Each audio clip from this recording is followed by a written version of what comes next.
सकती थी, है ना। Habeas corpus, to have the body of, है ना, ये लैटिन वर्ड है जिसका मतलब है to have the body of, जब किसी को धर लिया गया, अनलॉफुल तरीके से डिटेन कर लिया गया।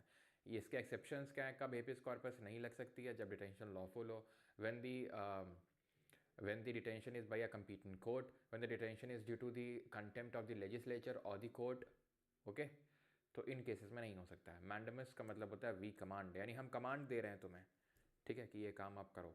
विच of the following rights is also provided to aliens, 15, 14, 16 या 19, तो 15, 16, 19, 29, 30 ये है सिर्फ सिटीजन्स को, एलियंस को 14 हो जाएगा। Which article protects against the self incrimination and the double jeopardy, यानी एक क्राइम के लिए आपको 2 बार सजा नहीं मिल सकती है। हिंदी PDF आपको मिल जाएंगे, हिंदी वाले जो नोट्स बनाते हैं उनकी तबीयत ख़राब है, मैं आपको कई बार बता चुका हूँ, तो इसी वजह से वो नहीं हो गया था, ठीक है। भुलाया नहीं है सर जी, हिंदी में डालते तो सब बताता, अरे बता दो भैया, ऐसे ही बता दो। सर आपका बैच MPPSC का प्री के लिए ब्लाइंड बिलीव कर सकते हैं क्या? मैं अपनी सिस्टर को सजेस्ट किया है, क्योंकि ब्लाइंड बिलीव, अब देखो MPPSC का डिटेल मुझे पता नहीं कैसा क्या, लेकिन ये मैं कहना चाहता हूँ आप सभी से कि भैया मेरे, जब पॉलिटी में, ज्योग्राफी मैंने आपको पढ़ाया है, पॉलिटी पढ़ा रहा हूँ, तो मैं आपको UPSC सिविल सर्विसेज तक के क्वेश्चंस करवाता हूँ, ठीक है, CDS CAP जो UPSC में क्वेश्चन पूछे जाते हैं। तो इसके बाद आई थिंक ये बताने की बार बार आप लोग को ना पूछने की ज़रूरत होनी चाहिए कि ये इसके लिए सफिशिएंट है क्या, ये उसके लिए सफिशिएंट है क्या, ठीक है, ये उसके लिए सफिशिएंट है क्या, ये कोई बात नहीं होती, सफिशिएंट है क्या। MPPSC में जो स्पेसिफिकली MP से रिलेटेड, अब यहाँ पर पहले आंसर बताता हूँ, तो ये क्या होगा, तो ऑप्शन नंबर A होगा, ठीक है। No ex post facto law clause 1, no double jeopardy clause 2, no self incrimination clause 3, right to life in personal liberty, ये है आपका protection against arrest and detention, और ये है आपका ह्यूमन ट्रैफिकिंग और बेगारी नहीं करवाई जा सकती है। तो MPPSC में जो स्पेसिफिक, स्टेट स्पेसिफिक अगर मान लो कुछ है, तो वो तो ऑब्वियस बात यहाँ कवर नहीं है, और रही बात पॉलिटी की और ये सारी चीज़ें हैं, तो वो तो कवर हो ही जाएंगी, ठीक है। बाकी आप थोड़ा सा पेपर देख लो एक बार कि किस तरीके से सारी चीज़ें पूछी जाती हैं। यहाँ पे लोग निकालते हैं स्टेट पीसेस का एग्ज़ाम भी बैच पढ़ के, लेकिन यहाँ पर हमारा कोर जो फोकस है वो तो SSC है कि हाँ वो है कोर फोकस, लेकिन कोर फोकस वो तो है, लेकिन आप देख लो जितने भी टॉपिक मैंने करवाए, मैंने CDS CPF के सारे क्वेश्चन करवाए, सिविल सर्विसेज तक के क्वेश्चन करवाए मैंने आपको, ठीक है। तो अब, और आप, यही कारण है कि क्यों अभी जैसे CDS का भी एग्ज़ाम होता है, ढेर बच्चों ने CDS एकदम धड़ल्ले से क्रैक किया, क्यों? क्योंकि एक बार मैंने जो चीज़ आपको पढ़ा दी, अगर आपने अच्छे से उसको रिवाइज कर लिया, प्रैक्टिस कर ली, दैट्स डन, ठीक है। तो यहाँ पर मैं इतना खुद के ऐसे पैर बांधता नहीं हूँ कि मतलब थोड़ा सा लिमिट कर लेते हैं फिर इस तरीके से, जहाँ होता है ज़रूरत, अगर बहुत ज़्यादा नीडेड नहीं है तो फिर नहीं करवाता हूँ उस चीज़ को, ठीक है। Prohibition of child labour in hazardous industries is covered under, तो बाल मजदूरी नहीं करवाई जा सकती। 28 क्या है, रिलीजियस इंस्ट्रक्शंस नहीं दिए जा सकते हैं गवर्नमेंट एडेड स्कूल्स में, this gives the right to freedom of religion to an individual and this give to a group to a dominion, okay. Now अब हम आएंगे पार्ट नंबर 4 पे, DPSP। तो अभी तक हमने जो पढ़ा उसको हम रिवाइज करते हैं, part 1, part 2, part 3 and part 3 तो पढ़ा है। तो पार्ट 1 में क्या था, पार्ट 1 में था यूनियन एंड इट्स टेरिटरी। अब जरा यहाँ पर फोकस कर लेंगे, RIP गुजराती बेटे रे बेटे। तो पार्ट 1 यूनियन एंड टेरिटरी यानी संघ और उसके राज्य क्षेत्र। 2 की बात करता है सिटीजनशिप यानी नागरिकता की, और किस तरह की नागरिकता है, सिंगल सिटीजनशिप यानी एकल नागरिकता, और एकल नागरिकता हमने ली कहाँ से, ये हमने कहाँ से ली है, जल्दी बताओ। और पार्ट 3 में है फंडामेंटल राइट, जो हमने कल पढ़ा था, मौलिक अधिकार, और ये कहाँ से लिए हैं, ये था आर्टिकल नंबर 1 to 4, ये था आपका 5 to 11, और ये था आपका 12 से लेके 35। दिस ये हमने लिया single citizenship from the constitution of UK, और फंडामेंटल राइट्स लिया फ्रॉम ने USA। नाउ पार्ट 4 पे एंट्री मारते हैं, और 35 पे ख़त्म हो गया था, तो ये बताने की ज़रूरत ना होनी चाहिए कि 36 से शुरू होगा और कहाँ तक जाएगा, ये 51 तक जाएगा, 51 तक जाएगा। DPSP राज्य के नीति निर्देशक सिद्धांत है, directive principles of state policy. ये है क्या, थोड़ा सा फील लेने का प्रयास करो, डायरेक्टिव्स दिए गए हैं, ठीक है, निर्देश दिया गया किसी को, किसको, राज्य को। राज्य क्या है अभी देखेंगे, राज्य वही है जो आर्टिकल नंबर 12 में पढ़े थे, अनुच्छेद नंबर 12 में पढ़े थे, वही है ये राज्य। तो उसको निर्देश दिए गए हैं, यानी एक तरीके से सरकार को निर्देश दिए गए हैं कि इन सिद्धांतों पे चलो, इन सिद्धांतों को लागू करो लोगों के लिए। समझ रहे हैं आप, समझ गया, फील ले लिया आपने कि हाँ ये स्टेट को डायरेक्शन दिए गए, एक तरीके से सरकार को बोला गया कि तुम्हें ये सारी चीज़ें करनी है। ऐसा हमारे कॉन्स्टिट्यूशन मेकर्स इसमें लिख के गए हैं कि स्टेट सुनो, तुमको ये करना लोगों के लिए, ठीक है, अपनी ड्यूटी भूलना नहीं। जैसे कि लोगों को शिक्षा दो, इकोनॉमिक इक्वालिटी समानता लेके आओ, सबको जस्टिस दो, ठीक है, लोगों के वेलफेयर, लोकहित के लिए काम करो, हेल्थ उनकी अच्छी करो, ठीक है। तो ये सारी चीज़ें जो है हमें डीपीएसपी में पढ़नी है। लेकिन सबसे पहले तो हम इसकी मुख्य विशेषताएं देखते हैं, यानी कि सेलिएंट फीचर्स क्या हैं। तो जिस तरीके से हमने फंडामेंटल राइट्स को बोरो किया था from the constitution of the क्या बोलते हैं यूएसए, उसी तरीके से हमने आयरलैंड के कॉन्स्टिट्यूशन से डीपीएसपी को बोरो किया है। The concept is borrowed from the Irish constitution. Okay, DPSP have been borrowed from the Constitution of Ireland. Their objective is to help establish social and economic democracy. इनका उद्देश्य सामाजिक एवं आर्थिक लोकतंत्र की स्थापना में सहायता है। डेमोक्रेसी तीन तरीके की हो सकती है, सोशल, इकोनॉमिक और पॉलिटिकल। पॉलिटिकल डेमोक्रेसी स्टैब्लिश करना काम था किसका? फंडामेंटल राइट का। सोशल और इकोनॉमिक डेमोक्रेसी यानी कि लोकतंत्र में सामाजिक और आर्थिक जो पर्सपेक्टिव है वो कौन देख रहा है? डीपीएसपी। और किस तरीके से देख रहा है वो भी हम देखेंगे कि किस तरीके से डीपीएसपी में लिखा हुआ है कि हमारे सोशल एक्सक्लूजन्स को कम करना है। जो अब सोशल कैसे? तो सोशल मतलब जैसे कि फॉर एग्जांपल आदमी औरत के बीच में हो गया, या फिर गरीब अमीर के बीच में हो गया, या फिर अपर जो अगर हम देखें अपर कास्ट वही लोअर कास्ट के बीच में हो गया, तो उनके बीच का जो गैप है वो ये कम करने की बात करता है डीपीएसपी। साथ ही साथ लोगों के बीच में जो इनइक्वालिटी है, असमानता है वेल्थ को लेके, ठीक है, रिसोर्सेज को लेके, उसको कम करने की बात करता है। इसीलिए हम बोलते हैं कि सोशल और इकोनॉमिक डेमोक्रेसी प्रमोट करने की बात करता है। DPSPs reflect the vision of a welfare state as outlined in the constitution. ये ठीक है संविधान में उल्लेखित कल्याणकारी राज्य के दृष्टिकोण को प्रतिबिंबित करते हैं। यानी कि ये हमारे एक वेलफेयर स्टेट के विजन को आउटलाइन करता है कि हमारा एक स्टेट मतलब एक तरीके से हमारा कंट्री इस तरीके का होना चाहिए। मतलब एक आइडियल कंट्री स्टैब्लिश करने के लिए इसने कुछ इस तरीके से रूल्स या ड्यूटीज़ दे रखी हैं स्टेट को कि ये सारी चीज़ें करो जिससे हमारा समाज, जिससे हमारा देश ओवरऑल अच्छा बनेगा। They serve as a measure to assess laws based on their alignments and with the constitutional ideals. ये हमें संवैधानिक आदर्शों के साथ उनके संरेखण के आधार पर कानूनों का आकलन करने के लिए उपाय के रूप में काम करते हैं। अब मान लो हमारी judiciary, supreme court, high court, इनको ये देखना है कि कोई जो कानून है वो संविधान की मूल्यों के हिसाब से सही है कि नहीं है।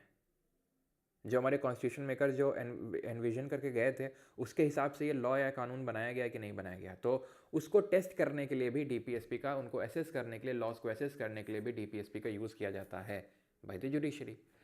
ठीक है, ये नोवेल फीचर्स हैं यानी नवीन विशेषता हैं and they resemble the instrument of instruction as contain in the government of India act 1935। ऐसा अम्बेडकर जी का कहना था। अम्बेडकर जी का क्या कहना था कि ये एक तो नोवेल फीचर्स हैं, नवीन विशेषताएं, और ये रिजेंबल करते हैं यानी भारत सरकार 1935 में जो अनुदेश के साधन से मिलती जुलती हैं ये।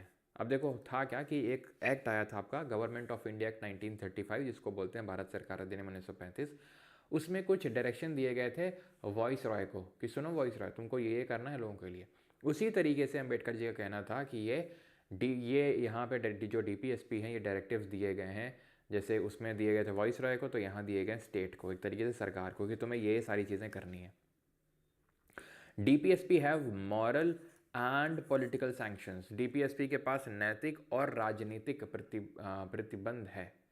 मतलब ये क्या मॉरल और पॉलिटिकल सैंक्शन है? देखो मॉरल और पॉलिटिकल सैंक्शन का मतलब ये है कि मॉरल तो इस तरीके से है कि जैसे कि तुम्हारे मम्मी पापा चाहते हैं, क्या चाहते हैं कि तुम नशे ना करो, तुम पढ़ाई पे ध्यान लगाओ, तुम अच्छी अच्छी चीज़ें करो, तुम लाइफ में आगे बढ़ो। तो तुम्हारी मॉरल ड्यूटी बनती है कि अगर तुमको मम्मी पापा ने पढ़ाने के लिए भेजा है कहीं पे या फिर तुम्हारी एक्सपेक्टेशंस हैं तो उनकी एक्सपेक्टेशंस पे तुम खरे उतरो। अब नहीं उतरोगे तो उनका कोई चला नहीं जाएगा और ना इतना वो कोई रोक पाएंगे। तुमको रोक थोड़ी ना पाएंगे अगर तुमने ठान ही लिया कि नहीं अपन तो बर्बादी के रास्ते पे ही चलेंगे चाहे कुछ भी हो जाए, ठीक है, तो वो इतना तो कुछ नहीं कर पाएंगे, फिर तो क्या ही कर पाएंगे वो। लेकिन एक मॉरल ड्यूटी है आपकी यार, नहीं यार वो उनका ऐसा मानना है और उनके जो उम्मीदें उन पर खरा उतरना है। तो उसी तरीके से ये हमारे कॉन्स्टिट्यूशन मेकर्स की उम्मीदें हैं कि ये इस तरीके से हमारा वो होना चाहिए, इस तरीके से होना चाहिए। ना भी करोगे, सरकार अगर ना भी करेगी तो ऐसा कोई प्रॉब्लम नहीं हो जाएगी, मतलब ऐसा कोई वो नहीं है कि नहीं क्यों नहीं कर रहे हो, इस तरीके से रोक तो पाएंगे नहीं, लेकिन ये आपकी एक मॉरल ड्यूटी होनी चाहिए। पॉलिटिकल सैंक्शन इस तरीके से है कि लोगों को भी पता है कि हाँ ये अच्छी चीज़ें हैं। क्यों? क्योंकि लोगों ने भी, मतलब ऐसा हमारे कॉन्स्टिट्यूशन मेकर्स का मानना था कि लोग भी पढ़ेंगे कॉन्स्टिट्यूशन को, जानेंगे डीपीएसपी क्या है और उसके हिसाब से पॉलिटिकल वोट देंगे लोगों को कि देखें यार ये लोग डीपीएसपी को फॉलो कर रहे हैं कि नहीं कर रहे हैं।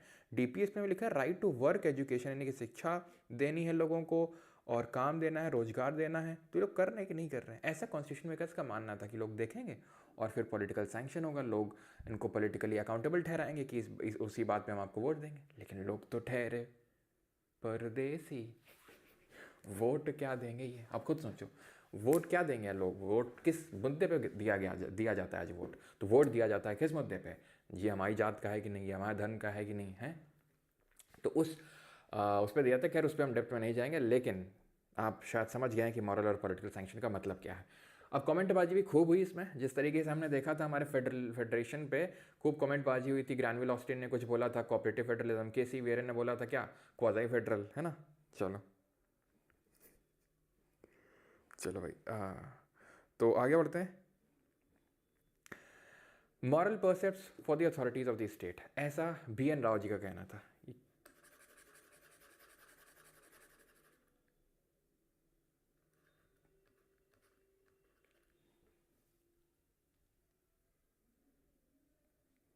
ठीक है, तो BN राव जी का ऐसा कहना था। BN राव, बेनेगल नरसिंह राव कौन थे? ये कॉन्स्टिट्यूशनल एडवाइज़र या लीगल एडवाइज़र थे, संवैधानिक सलाहकार थे। ठीक है, तो these are the moral precept for the authorities of state, राज्य के अधिकारियों के लिए नैतिक अवधारणाएं हैं ये। ठीक है, राज्य के अधिकारियों के लिए नैतिक अवधारणाएं, मॉरल परसेप्ट्स हैं for the authorities of the state. ठीक है, एक तरीके मॉरल ड्यूटी है। ग्रैनविल ऑस्टिन ने बोला था कि मतलब अथॉरिटीज़ ऑफ स्टेट के लिए मॉरल ड्यूटीज़ हैं, वो हमने देख लिया। ठीक है, कॉन्शियंस ऑफ कॉन्स्टिट्यूशन है, संविधान की आत्मा है। और उन्होंने ये भी बोला था furthering the goal of social exclusion, यानी कि जो सोशल एक्सक्लूजन है, लोगों के बीच में डिवीजन, उसको और कम करेगा ये जो DPSP है। फिर KT शाह का कहना था cheque payable by the bank at its own convenience, यानी कि ये उस तरीके का चेक है जो कि बैंक की कन्वीनियंस पे पेएबल है, कि बैंक का मन होगा तो वो देगा या तो नहीं देगा। बैंक का मन है तो उसको चेक को सैंक्शन करेगा, आपके खाते में पैसे आएंगे, नहीं तो नहीं आएंगे, वो बैंक की कन्वीनियंस पर डिपेंड करता है। एंड KC वेरे का कहना था manifesto of AIIMS and aspiration, लक्ष्यों और आकांक्षाओं का एक घोषणा पत्र ही है, ऐसा वेरे जी का कहना था। अब आते हैं 36 से लेके 51 तक। तो आप अगर रिकॉल करें तो हमने देखा था कि 12 से 35 तक हमारे मौलिक अधिकार यानी कि फंडामेंटल राइट्स दिए हुए थे, लेकिन 12 और 13 में कोई अधिकार नहीं लिखा हुआ था, उनकी शुरुआत 14 से हो रही थी। उसी तरीके से 36 से लेके 51 तक में DPSP तो है, लेकिन 36 और 37 में कोई DPSP नहीं लिखी हुई है। तो क्या लिखा हुआ है? जैसे वहाँ 12 में क्या लिखा हुआ था, स्टेट का डेफिनेशन, तो वैसे यहाँ 36 में लिखा हुआ है स्टेट का डेफिनेशन। और मज़े की बात यह है कि इसमें लिख दिया कि वही है स्टेट का डेफिनेशन जो पार्ट 3 में बताया था। तो हमारा काम कम हो गया, हमें कुछ अलग से नहीं पढ़ना कि स्टेट में क्या था। तो स्टेट में क्या आ जाएगा, लेजिस्लेचर आ जाएगा, सेंटर का भी स्टेट का भी, गवर्नमेंट आ जाएगी सेंटर की भी स्टेट की भी, और लोकल गवर्नमेंट भी, पंचायत और नगर पालिका, ये सब भी आ जाएंगी। अगर और कोई गवर्नमेंट एजेंसी जो गवर्नमेंट के लिए काम कर रही है वो भी आ जाएगी। तो ये सब स्टेट के अंदर आ जाते हैं, जो कि हमने पहले भी देखा था, ऑल ऑफ दी अबव। फिर 37 तो वहाँ 13 में क्या था कि कोई भी कानून बनाया गया जो फंडामेंटल राइट्स के विरुद्ध होगा, यानी कि मौलिक अधिकार के विरुद्ध होगा, तो उसको नल एंड वॉइड डिक्लेयर किया जा सकता है। यही पढ़ा था 13 में कि अगर कोई भी इस तरीके का कानून बनाया गया, चाहे केंद्र बनाए चाहे राज्य बनाए, चाहे वो एक टेम्प्रेरी लॉ ही क्यों ना हो, अगर वो फंडामेंटल राइट्स के अगेंस्ट है, समझ रहे हैं आप, तो उसको नल एंड वॉइड डिक्लेयर किया जा सकता है। अब 37 में क्या है, अभी तुमने बार बार मुझे सुना होगा cheque payable at the convenience of bank, या फिर कि मॉरल सैंक्शन है, कर देना, वैसे भी हाँ कि मॉरल सैंक्शन है, ये हमारे कॉन्स्टिट्यूशन मेकर्स चाहते थे ऐसा हो, और ना भी करोगे तो क्या ही कर लेंगे वो। क्यों?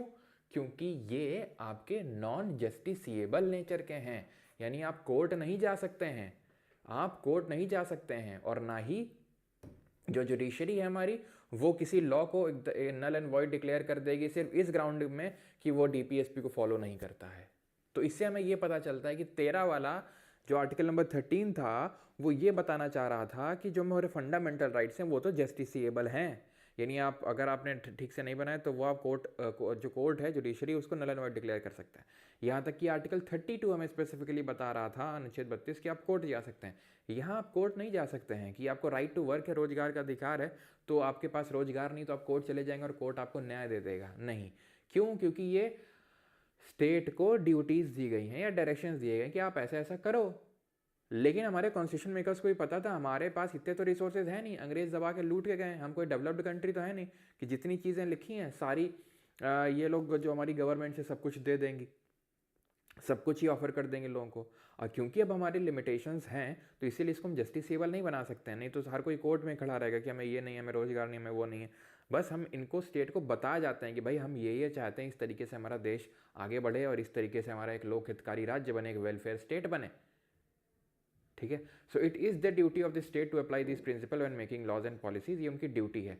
लेकिन ये नॉन जस्टिसेबल है, कोर्ट नहीं जा सकते। 36 और 37 में क्या लिखा है समझ आ गया। अब एक्चुअल में जो डीपीएसपी शुरू है वो 38 से शुरू है, वो अनुच्छेद नंबर 38 से शुरू है। तो देखते हैं क्या है। अभी सिर्फ आपको समझना है, ये मत वो करना कि सर याद कैसे होगा इतने सारे वो, है ना। तो याद हो जाएगा, याद मैं आपको करवा दूंगा। ठीक है, फंडामेंटल राइट्स के चाहे भले आपको याद हुआ हो ना याद हुआ हो, लेकिन ये तो याद हो जाएगा। ठीक है, कहानी बताएंगे, उस कहानी से आपको याद हो जाएगा। ठीक है, यहाँ हम पढ़ा रहे हैं डीपीएसपी चल रहा है, कमेंट सेक्शन में अलग ही रोला चल रहा है, sir you are a feminist और नॉट। ये कर लें पहले, हैं। Why 36 is made if it is same, ये इसलिए बनाया गया ताकि तुम में से कुछ लोग होते हैं ना, जैसे मैंने भी क्यों ही बताया तुमको, मैं जैसे 36 में बोल देता कि वही डेफिनेशन है जो पिछले क्लास में पढ़ाए थे कल वाला। तो मैंने क्यों बताया सेंट्रल, क्योंकि मुझे पता था होंगे ऐसे लोग जो आज ही आए होंगे पढ़ने, आज तक से वो कल की क्लास उन्होंने ली नहीं होगी, सीधा यहीं से वो स्टार्ट कर रहे होंगे, तो इसलिए मैंने बताया। उसी तरीके से कॉन्स्टिट्यूशन मेकर्स को भी पता था होंगे कुछ लोग जो पार्ट 1 से नहीं पढ़ेंगे, सीधा आके टपकेंगे पार्ट 4 में। तो उनको बता तो दें कि भैया वही डेफिनेशन है जो वहाँ लिखी हुई है, तो देख लो उसको एक बार जाके, समझ रहे हो। हाँ, तो 38 पे आते हैं, स्टेट टू सिक्योर। अभी अगेन रटने की कोशिश मत करना कि हम जल्दी से रट लें आर्टिकल 38 में क्या लिखना, वो हम बता देंगे आपको। ठीक है, वो याद हो जाएगा आपको। State to secure social order for the promotion of welfare state of the people, मतलब ये एक तरीके से लोक हितकारी राज्य बनाने की बात करता है कि भाई लोगों का वेलफेयर करना है। कैसे? State must promote people's welfare by ensuring justice देना लोगों को, सोशल, इकोनॉमिक, पॉलिटिकल, 3 तरीके का जो हमने देखा था, प्रियम्बल में भी लिखा हुआ था। अब आपको बताना है कमेंट्स में कि जस्टिस के जो प्रिंसिपल्स हैं वो हमने किस कंट्री के कॉन्स्टिट्यूशन से बोरो किया इनको। It should also reduce in equalities in income, status, facility and opportunity. तो 38 का जो क्लॉज ए है वो बात करता है कि लोगों का वेलफेयर करना है और जस्टिस इंश्योर करना, जस्टिस देना, लोगों को न्याय देना है। फिर बाद में 1978 में एक अमेंडमेंट होता है, 44th अमेंडमेंट, और उसमें एक और चीज़ ऐड करी गई कि हमें असमानता को घटाना है, हमें इनइक्वालिटी को रिड्यूस करना है। किस चीज़ में इनइक्वालिटी? इनकम में, स्टेटस में, फैसिलिटी में, अपॉर्चुनिटी में, यानी कि आय, स्थिति, सुविधाओं और अवसरों में असमानता को घटाना है। इनइक्वालिटी क्यों? ठीक है, कि किसी के पास ज़्यादा फैसिलिटीज़ है, किसी के पास कम, किसी के पास ज़्यादा अपॉर्चुनिटीज़ है, किसी के पास कम। तो ये सब ना होना चाहिए, सबको ये कोशिश करना है कि सबको समान अवसर मिले। ठीक है, असमानता कम हो, आय में भी यानी इनकम में भी, इनकम भी ऐसा नहीं किसी की बहुत ज़्यादा है किसी की बहुत कम। ठीक है, हर चीज़ में हमें असमानता को कम करना है, स्टेटस, फैसिलिटी, इनकम, अपॉर्चुनिटी, इन सब में। ठीक है, तो ये याद रखना है आपको। ठीक है, और सिर्फ इंडिविजुअल्स के बीच में इनइक्वालिटी को कम नहीं करना है, ग्रुप्स के बीच में भी। ठीक है, ग्रुप्स के बीच में भी इनइक्वालिटी को कम करना है। ठीक है, एक इंडिविजुअल से दूसरे इंडिविजुअल के बीच में तो कम ही करना है। एक मान लो कोई ग्रुप है, कोई एक समूह, कोई एक वर्ग है, उसके और दूसरे वर्ग के बीच में जो असमानता, जैसे फॉर एग्जांपल मान लेते हैं कि एक मान लो जनरल कैटेगरी के लोग हैं, एक है मान लो कि एससी कैटेगरी के लोग हैं। ठीक है, तो मान लो ये 1-2 हमने ग्रुप मान लिए, तो इनके बीच की जो भी इनइक्वालिटी है उसको भी हमें करना है, इंडिविजुअल्स के बीच तो कम करना ही करना है। ठीक है, देन आते हैं 39 पे। अब इसमें हमें देखने को मिलेंगे 6 क्लॉज, 6 क्लॉज देखने को मिलेंगे। जिस तरीके से हमने आर्टिकल नंबर 19 में देखे थे ना, 6 राइट्स मिले हुए थे, उसी तरीके से आर्टिकल नंबर 39 में हमें 6 क्लॉज यहाँ पर पढ़ने हैं। Certain principles of policy to be followed by state should work to ensure. तो स्टेट को काम करना है किन चीज़ों को इंश्योर करने के लिए? पहला, लाइवलीहुड फॉर ऑल सिटीजन, सभी नागरिकों के लिए आजीविका। What does livelihood means? Livelihood, आजीविका का मतलब ये होता है कि जिससे वो अपना जीवन यापन कर सकें, उसको बोलते हैं लाइवलीहुड। ठीक है, लिवलीहुड। जैसे कि मैं मान लो काम कर रहा हूँ, मैं आपको पढ़ा रहा हूँ, तो ये मेरा लाइवलीहुड है, इससे मेरा जीवन यापन चल रहा है। दूसरा है fair distribution of resources for the common good, सामान्य भलाई के लिए संसाधनों का उचित वितरण होना चाहिए। फेयर डिस्ट्रीब्यूशन, सही तरीके से जितने भी हमारे रिसोर्सेज हैं उनका इक्वल डिस्ट्रीब्यूशन होना चाहिए, संसाधन जो भी हैं। ठीक है। Avoiding concentration of wealth and production, धन और उत्पादन के संकेंद्रण से बचना है। ऐसा ना हो कि पूरी जो वेल्थ है सिर्फ, जैसे आज क्या है, आज है इनइक्वालिटी, ठीक है। ऑक्सफैम जो है इनइक्वालिटी रिपोर्ट को पब्लिश करता है और वो हमें बताता है, ठीक है। वो हमें क्या बताता है, वो हमें बताता है कि, ठीक है, जो टॉप 1% है, ठीक है, इंडिया में अगर हम बात करेंगे, जो टॉप 1% है उसने मैक्सिमम वेल्थ होल्ड करके रखा हुआ है, ठीक है। यानी आप ये मान लो कि टॉप का 80%, सॉरी टॉप का 1% 80% ऑफ वेल्थ को होल्ड करके रखता है, ठीक है। तो इतना ज़्यादा, सॉरी 80 नहीं तो आई थिंक कुछ इस तरीके से ऑक्सफैम का डेटा, मतलब फिर तो आई थिंक 2024 में डेटा आया था, इफ नॉट रॉन्ग, ठीक है। तो जो 1% है, टॉप का 1% है, टॉप का 1% मतलब पैसे में रिचनेस की अगर मैं बात करूँ तो 40% से भी ज़्यादा वेल्थ है उसके पास पूरे देश की। और जो एकदम बॉटम का 50% है, एकदम बॉटम का 50%, उसके पास सिर्फ 3% वेल्थ है। तो इतनी इनइक्वालिटी है, ठीक है। तो उसको कम करना है। Equal pay for equal work होना चाहिए, पुरुषों और महिलाओं के लिए समान कार्य के लिए समान वेतन होना चाहिए। अगर इक्वल वर्क कर रहे हैं तो इक्वल सैलरी भी, इक्वल वेजेस भी उनको मिलना चाहिए। ऐसा नहीं कि आदमी को ज़्यादा तनख्वाह मिल रही है और औरत को कम, इस तरीके से, ठीक है। E protection of workers health and children from exploitation, श्रमिकों के स्वास्थ्य और बच्चों को शोषण से बचाना है। वर्कर की हेल्थ प्रोटेक्ट करके रखनी है और चिल्ड्रंस को एक्सप्लॉयटेशन, शोषण से बचाना है। Proper development of opportunities for children, बच्चों के लिए उचित विकास के अवसर पैदा करने हैं, ठीक है। अब इसको हम याद कैसे रखेंगे, इसका भी यहाँ यहीं पे देख लो, LDC गोज़ टू PHC। तो एक इस तरीके से याद कर लो, एक लोअर डिवीजन क्लर्क है जो कि एक पब्लिक हेल्थ सेंटर में काम करता है, तो LDC गोज़ टू PHC। तो L से लाइवलीहुड हो जाएगा, D से डिस्ट्रीब्यूशन ऑफ मटेरियल रिसोर्स हो जाएगा, C से कंसेंट्रेशन ऑफ वेल्थ हो जाएगा, P से equal pay for equal work हो जाएगा, H से हेल्थ, वर्कर की हेल्थ एंड चिल्ड्रन हो जाएगा, एंड C से हो जाएगा यहाँ पर children, proper development opportunities for children. तो LDC गोज़ टू PHC। आपको क्लॉज बाय क्लॉज याद हो जाएगा आर्टिकल नंबर 39 कि भाई आप आंख बंद करेंगे तो आपको L से क्या नजर आएगा, लाइवलीहुड, D से डिस्ट्रीब्यूशन, C से कंसेंट्रेशन, P से equal pay for equal work, पे नजर आएगा, ठीक है। H से हेल्थ, वर्कर की हेल्थ, ठीक है, और उनकी स्ट्रेंथ, एंड C से चिल्ड्रन, ठीक है, कि उनकी डेवलपमेंट के लिए प्रॉपर हमें अपॉर्चुनिटीज़ को डेवलप करना है, किसको, स्टेट को। अब आते हैं 39A पे, ठीक है। ये है 39A, अनुच्छेद 39 का। This talks about equal justice and free legal aid to the poor and weaker section of the society, यानी गरीब एवं कमजोर वर्ग को समान न्याय एवं निःशुल्क कानूनी सहायता देनी है।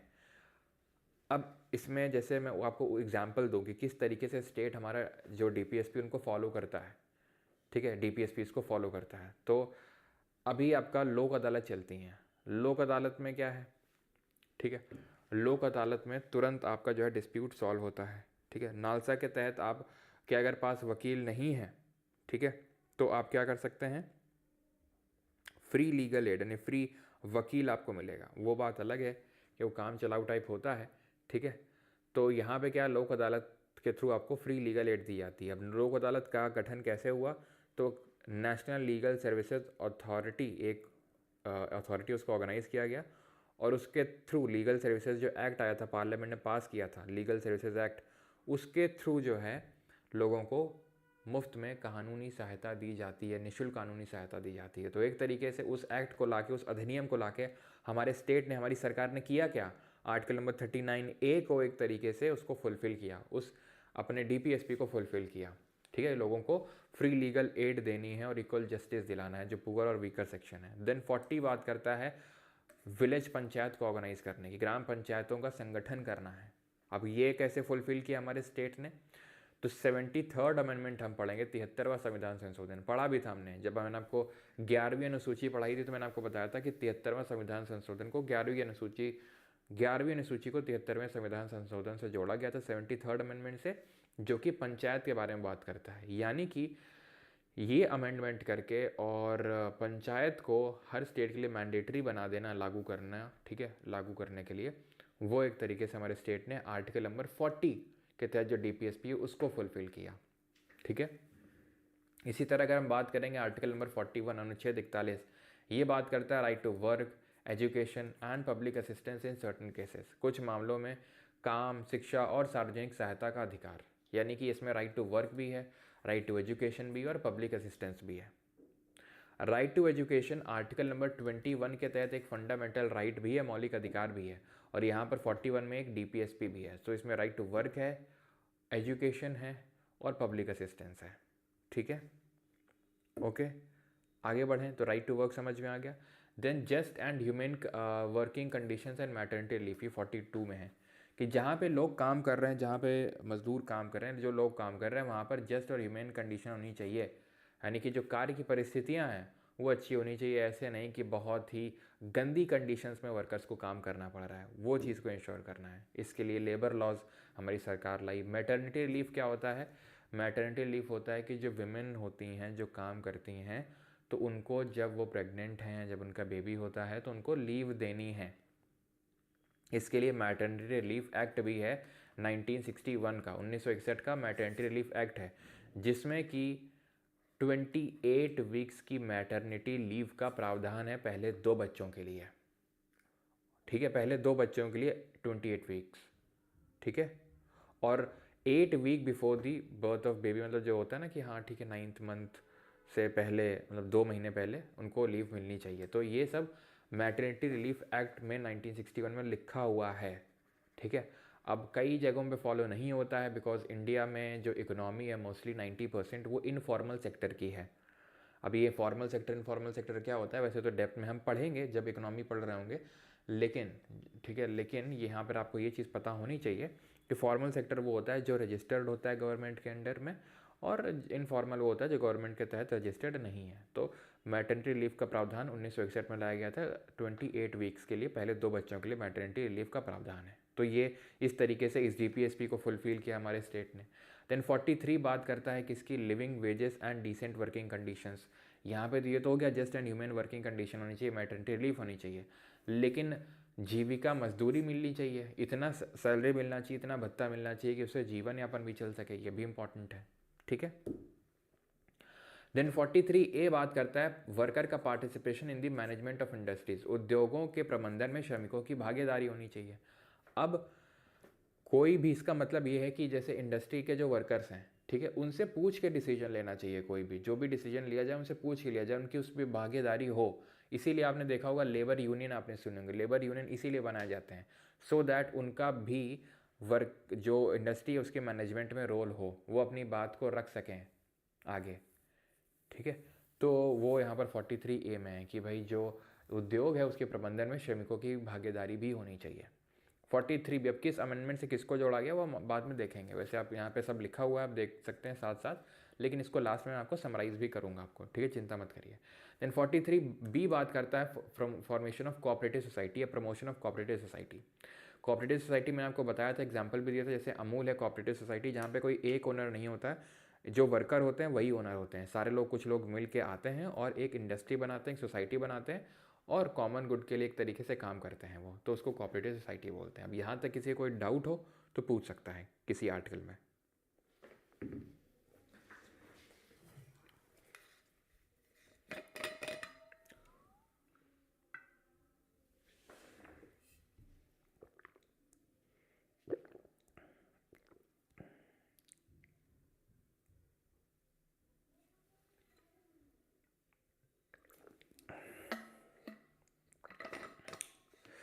कतई नोचा।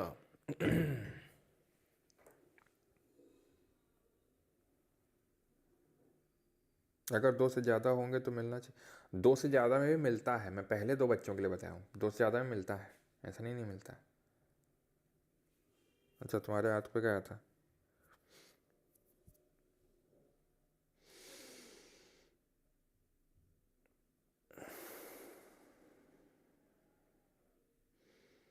लर्न कैसे रखना वो बताते हैं अभी ना, बताते हैं, चिंता मत करो, बताते हैं, समरी हमरी सब करेंगे, रुक जाओ भी, रुक जाओ, तुरंत समरी चाहिए, समरी करा तो जल्दी से इनको, चलो कर लो फिर, अभी इतना ही तुमको समरी की वो है तो। देखो, एक लड़का था, राजा नहीं था बेटा, हर कहानी में जो है राजा रानी की नहीं होती है, ठीक है, हाँ, तो ये लड़का था, आईएएस की तैयारी कर रहा था। उसको एक था कि भाई लोगों का जो है वेलफेयर के लिए मुझे काम करना है, आईएएस बन जाऊंगा, लोगों के लिए वेलफेयर काम करूंगा। या फिर मान लो कि कोई नेता वेता है जो भी है, तो उसको लोगों के वेलफेयर के लिए काम करना था। ठीक है, उसने तैयारी की, लेकिन अब सबका तो नहीं हो जाता सिलेक्शन, नहीं हुआ सिलेक्शन। लोगों का ध्यान सुना स्टोरी, हाँ, लोगों का उसको क्या करना था, वेलफेयर करना था। ठीक है, सामाजिक व्यवस्था सुनिश्चित करनी थी, लेकिन सिलेक्शन नहीं हो पाया अब उसका आईएएस में। लेकिन जिसका गोल है लोगों को अच्छा बनाना, ठीक है, वेलफेयर करना, वो तो अपना गोल परफॉर्म करेगा। अब वो आईएएस तो नहीं बन पाया, वो एक पब्लिक हेल्थ सेंटर का लोअर डिवीजन क्लर्क बन गया, वो एक एलडीसी बन गया, पीएचसी में क्लर्क बन गया। कहाँ, public health centre. Public health centre कहाँ होते हैं, गाँव में होते हैं गाँव में। तो उसने सोचा इससे अच्छी जगह क्या, गांव है, गांव से अच्छी जगह क्या जहां पर मैं लोगों का वेलफेयर कर सकूं। हाँ, तो उसने सबसे पहले जब गांव के लोगों का वेलफेयर करना चाहा, तो उसने देखा ये जो गांव वाले हैं आपस में लड़े मरे जा रहे हैं। कहीं प्रॉपर्टी का विवाद है, किसी ने कहीं बकरी बांध ली तो उसमें लड़े जा रहे हैं, उसका विवाद चल रहा है इनका, किसी ने किसी की बकरी चोरी हो गई उसका विवाद चल रहा है, उन्हीं सब आपस में लड़े जा रहे हैं। तो पहले तो और फिर उसने क्या किया, उसने पहले तो सोचा कि भाई इनके विवाद सुलझाओ। अब विवाद कैसे सुलझाओ, इनको पहले फ्री लीगल एड दो, विधिक सहायता दो इनको फ्री में, तभी तो इनके झगड़े सुलझेंगे। कोर्ट में जो चल रहे हैं, सुलझ गया झगड़े। पंचायत ऑर्गेनाइज करी उसने कि आओ भैया सभी लोग, ये पंचायत जो बनाई गई है इससे कुछ फ़ायदा बिठाओ, आओ सभी लोग जितने भी पंचायत के लोग हैं। एक्चुअली में ऐसा होता है, ग्राम सभा की मीटिंग्स होती हैं, ग्राम सभा में सारे लोग जो जो लोग वोट देने के काबिल होते हैं, जो मतलब जिनका इलेक्टोरल रोल में नाम होते हैं, वो सारे लोग आते हैं, ग्राम सभा की मीटिंग होती है, एक्चुअल में बात है। ठीक है, ट्रू है। तो उसने बुलाया, पंचायत ऑर्गेनाइज करी कि पंचायत बिठाई उसने, गाँव की आओ सभी लोग डिसाइड करते हैं अब किस तरीके से गांव का उत्थान कर सकते हैं हम लोग। तो गांव के लोगों ने बोला होगा कि भाई काम वाम नहीं है, लड़के पढ़ वढ़ नहीं पाते हैं, हमें काम नहीं है, जब बच्चे पढ़ नहीं पाते तो हम बड़े होते हैं फिर काम कहाँ मिलता है। तो उसने सबसे पहले एजुकेशन भी दिया बच्चों को और काम भी दिया, और ये भी बोला कि जहाँ पे असिस्टेंस चाहिए हो, सहायता, बताना हमें, हम देंगे। ठीक, ये लोग को काम दिया, फैक्ट्री एक्ट्री में जाने लगे सुबह झोला उठा के, साइकिल में कैरियर में बांध के। फिर उन्होंने आगे बोला उससे, एलडीसी से, कि यार जहाँ काम करते हैं ना वहाँ कंडीशन बड़ी अच्छी नहीं है। तो उसने क्या किया एलडीसी ने, उसने just and human working condition दी है, यानी कि कार्य करने वाली परिस्थितियाँ होनी चाहिए, अच्छी कंडीशन होनी चाहिए, सो दैट वो लोग उन अच्छी कंडीशन में काम करें। और वेमेन के लिए मैटरनिटी रिलीफ का कॉन्सेप्ट लेके आया वो। उसके बाद उसने जो है, वर्कर का ये कहना था कि मालिक इतना खर्चा हो गया है तो एक काम ये भी कर दो कि वर्किंग कंडीशन तो है ठीक है, जहाँ काम करते हैं अच्छे, लेकिन पैसा बहुत कम देता है मालिक, थोड़ा पैसा हो जाता तो ठीक रहता। तो उसने जो है क्या इंश्योर किया, लिविंग वेज मिलना चाहिए लोगों को। लिविंग वेज मतलब जिससे उनका क्या हो, जीवन यापन हो सके सही से। लिविंग वेज, जीविका मजदूरी मिलनी चाहिए। ऐसा नहीं कि पूरे दिन काम करवाया और दिए कितना, 200 रुपये। ठीक है, तो लिविंग वेज मिलना चाहिए। फिर वर्कर आए, उन्होंने बोला कि मालिक इतना खर्चा हो गया है, थोड़ा सा और कर देते, अब तुम तो यहाँ रहोगे नहीं जीवन भर, तुम्हारा हो जाएगा ट्रांसफ़र, फिर तुम्हारे जैसा भला आदमी तो आएगा नहीं यार कोई। तो एक काम ऐसा कुछ ऐसा कर दो हमारे लिए कि हमारी डिपेंडेंसी किसी पे ख़त्म हो जाए, अब तुम चले जाओगे तो फिर हम किसका दरवाज़ा खटखटाएंगे।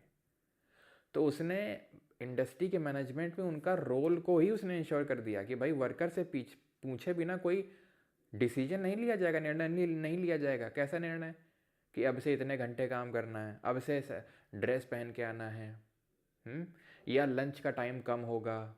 तो इस तरीके के डिसीजन बिना वर्कर से पूछे लिए ही नहीं जा सकते हैं। तो वर्कर के पार्टिसिपेशन को इंश्योर कर दिया इंडस्ट्रीज़ के मैनेजमेंट में।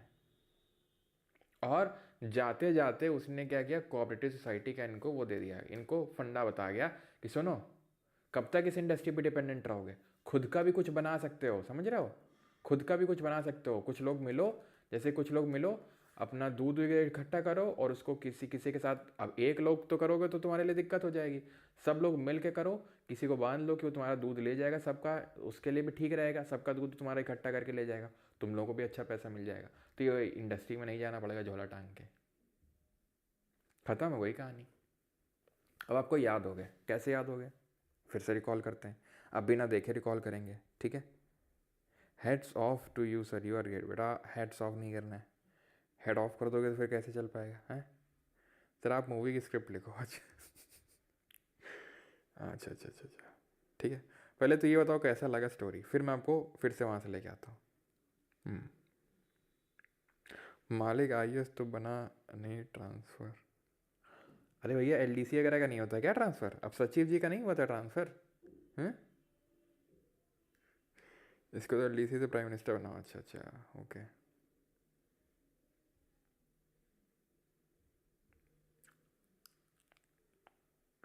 चलो, अरे सर पब्लिक सर्वेंट, अच्छा अच्छा अच्छा, कोलकाता में तो कोई गया क्या? चलो अब हम यहाँ पे, अब आप आंख बंद करो सभी लोग, ठीक है।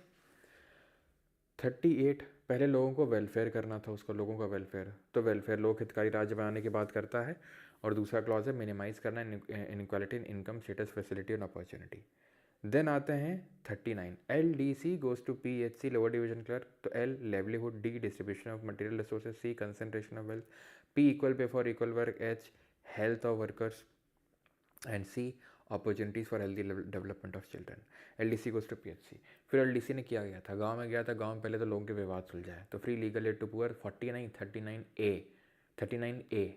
देन फिर पंचायत ऑर्गेनाइज करी 40। देन फिर पंचायत ऑर्गेनाइज करी तो फिर लोगों ने क्या बोला, काम दिला दो थोड़ा सा मालिक, तो right to work, education and public assistance 41, okay. Then 42 में क्या था कि मालिक वर्किंग कंडीशन ठीक करवा दो, मैटरनिटी लीव दिला दो हमारी महिलाओं के लिए, तो वो किया 42। देन मालिक इतना खर्चा हो गया है तो लिविंग वेज दिलवा दो 43। देन हमारा पार्टिसिपेशन इंश्योर कर दो इन the management of industries 43A, 44 नहीं। देन कुछ ऐसा बता दो मालिक कि हम अपना खुद का धंधा कर सकें 43B, कोऑपरेटिव सोसाइटी। ख़त्म, आगे बढ़ते हैं, आगे बढ़ते हैं। अभी अब आते हैं 44 कितना इक्वल टाइप नहीं लग रहा? 4 दोनों जोड़वा भाई हैं, कितना यूनिफॉर्मिटी लग रही है दोनों में। यूनिफॉर्म सिविल कोड, समान से लग रहे हैं दोनों, है ही समान दोनों। तो समान नागरिक संहिता दी है 44 में। और हाँ आंखें खोल लो भैया, हाँ ऐसा नहीं कि आंखें बंद किए हुए हैं, वैसे तुम लोग इतने भोले तो नहीं होगे लेकिन फिर भी, हाँ हाँ आइज़ खोल लो, हाँ।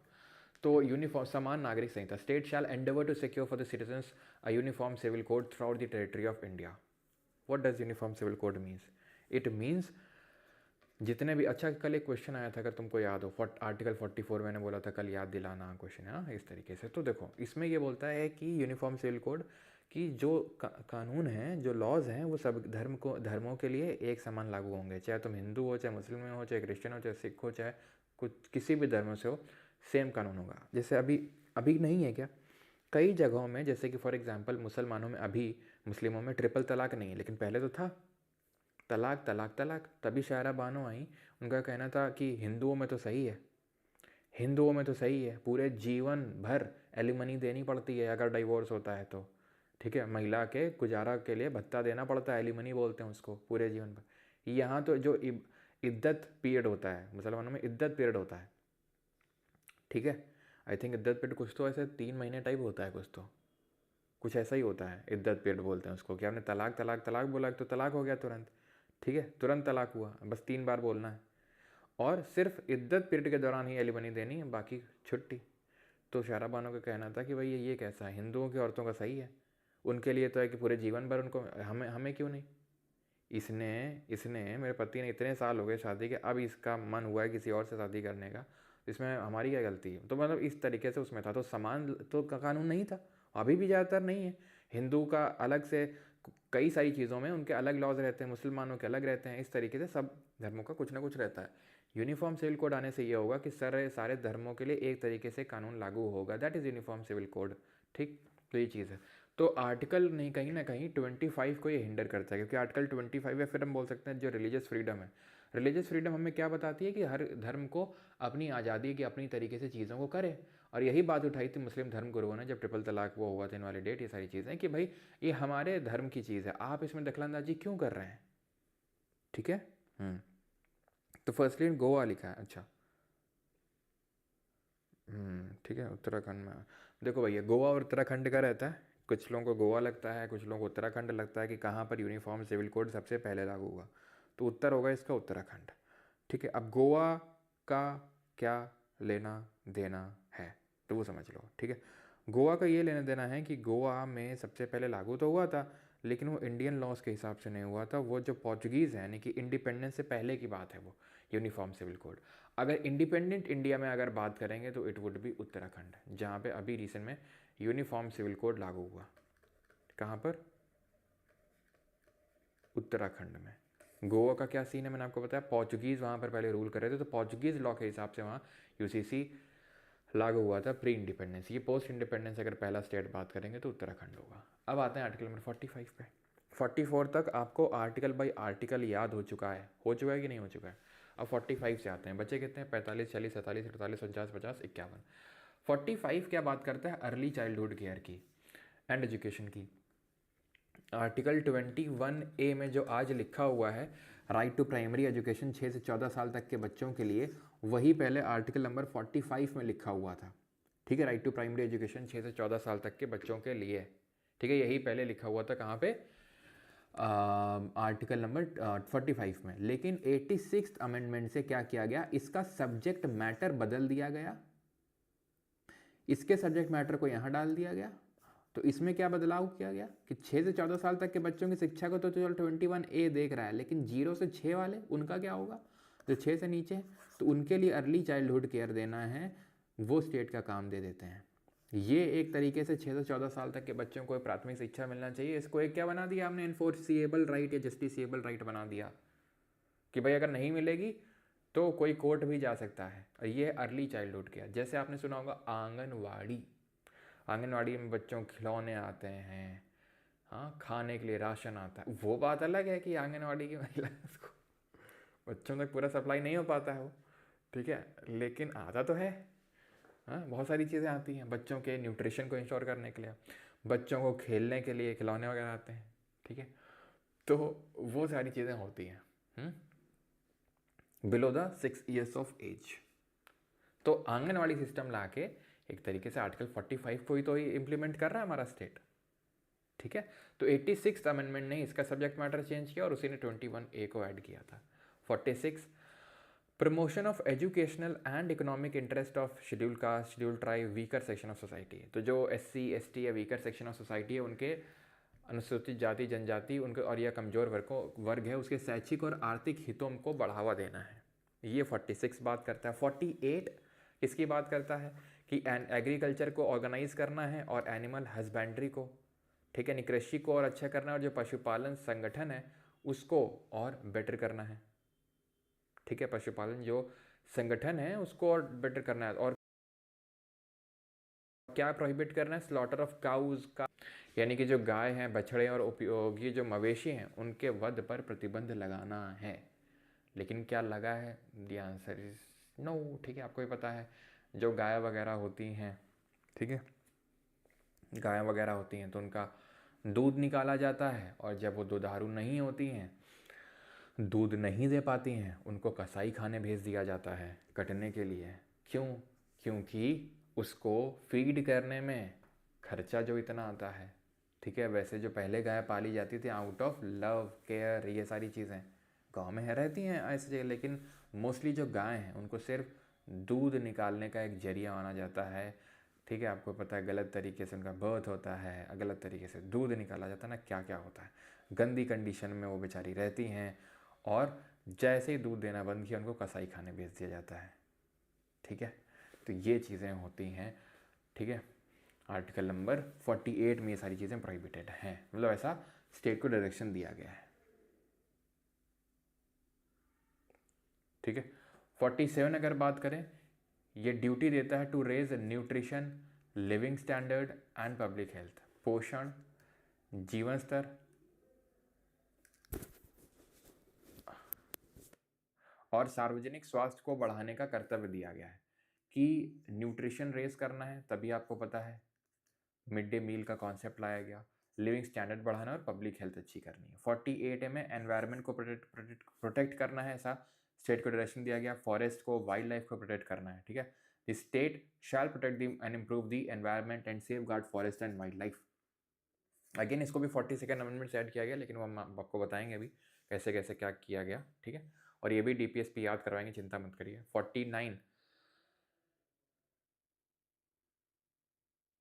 49 बात करता है जुडिशरी और एग्जीक्यूटिव को सेपरेट करने की, न्यायपालिका और कार्यपालिका को पृथक करने की, ये स्टेट को डायरेक्शन दिया गया है, सो दैट ये अपने अपनी बाउंड्रीज में काम करें। याद करो, division of powers, division of functions, याद आया कुछ? याद आया कुछ? Division of function, separation of power, वही है ये। 51 आखिरी है, that is talks about promotion of international peace and security, अंतर्राष्ट्रीय शांति और सुरक्षा को बढ़ावा देना, इंटरनेशनल पीस एंड सिक्योरिटी को, ठीक है। इंटरनेशनल पीस और सिक्योरिटी को बढ़ावा देना है, just and honourable conditions maintain करके रखनी है अपने नेबर्स के साथ, जो हमारे पड़ोसी हैं, ठीक है, उनके साथ just and with our neighbours, ठीक है। जो है कॉमन आर्बिट्रेशन के थ्रू लोगों, जो इंटरनेशनल डिस्प्यूट्स हैं उनको सुलझाना, एक तरीके से जो इंटरनेशनल डिस्प्यूट चल रहे हैं उनको कॉमन आर्बिट्रेशन करके उन डिस्प्यूट्स को एक तरीके से इंटरनेशनल पीस को सिक्योर करना है। तो इंटरनेशनल पीस सिक्योरिटी को प्रमोट करना है और just and honourable conditions maintain करके चलनी है विद आवर नेबर्स। अब हमने 44 तक सर देख लिया था, अगर आपको याद हो। हमें 45 ऑनवर्ड्स देखना है, याद करना है किस तरीके से हम इसको याद करेंगे, ठीक, ओके। 45 तो आई थिंक याद हो गया होगा आपको।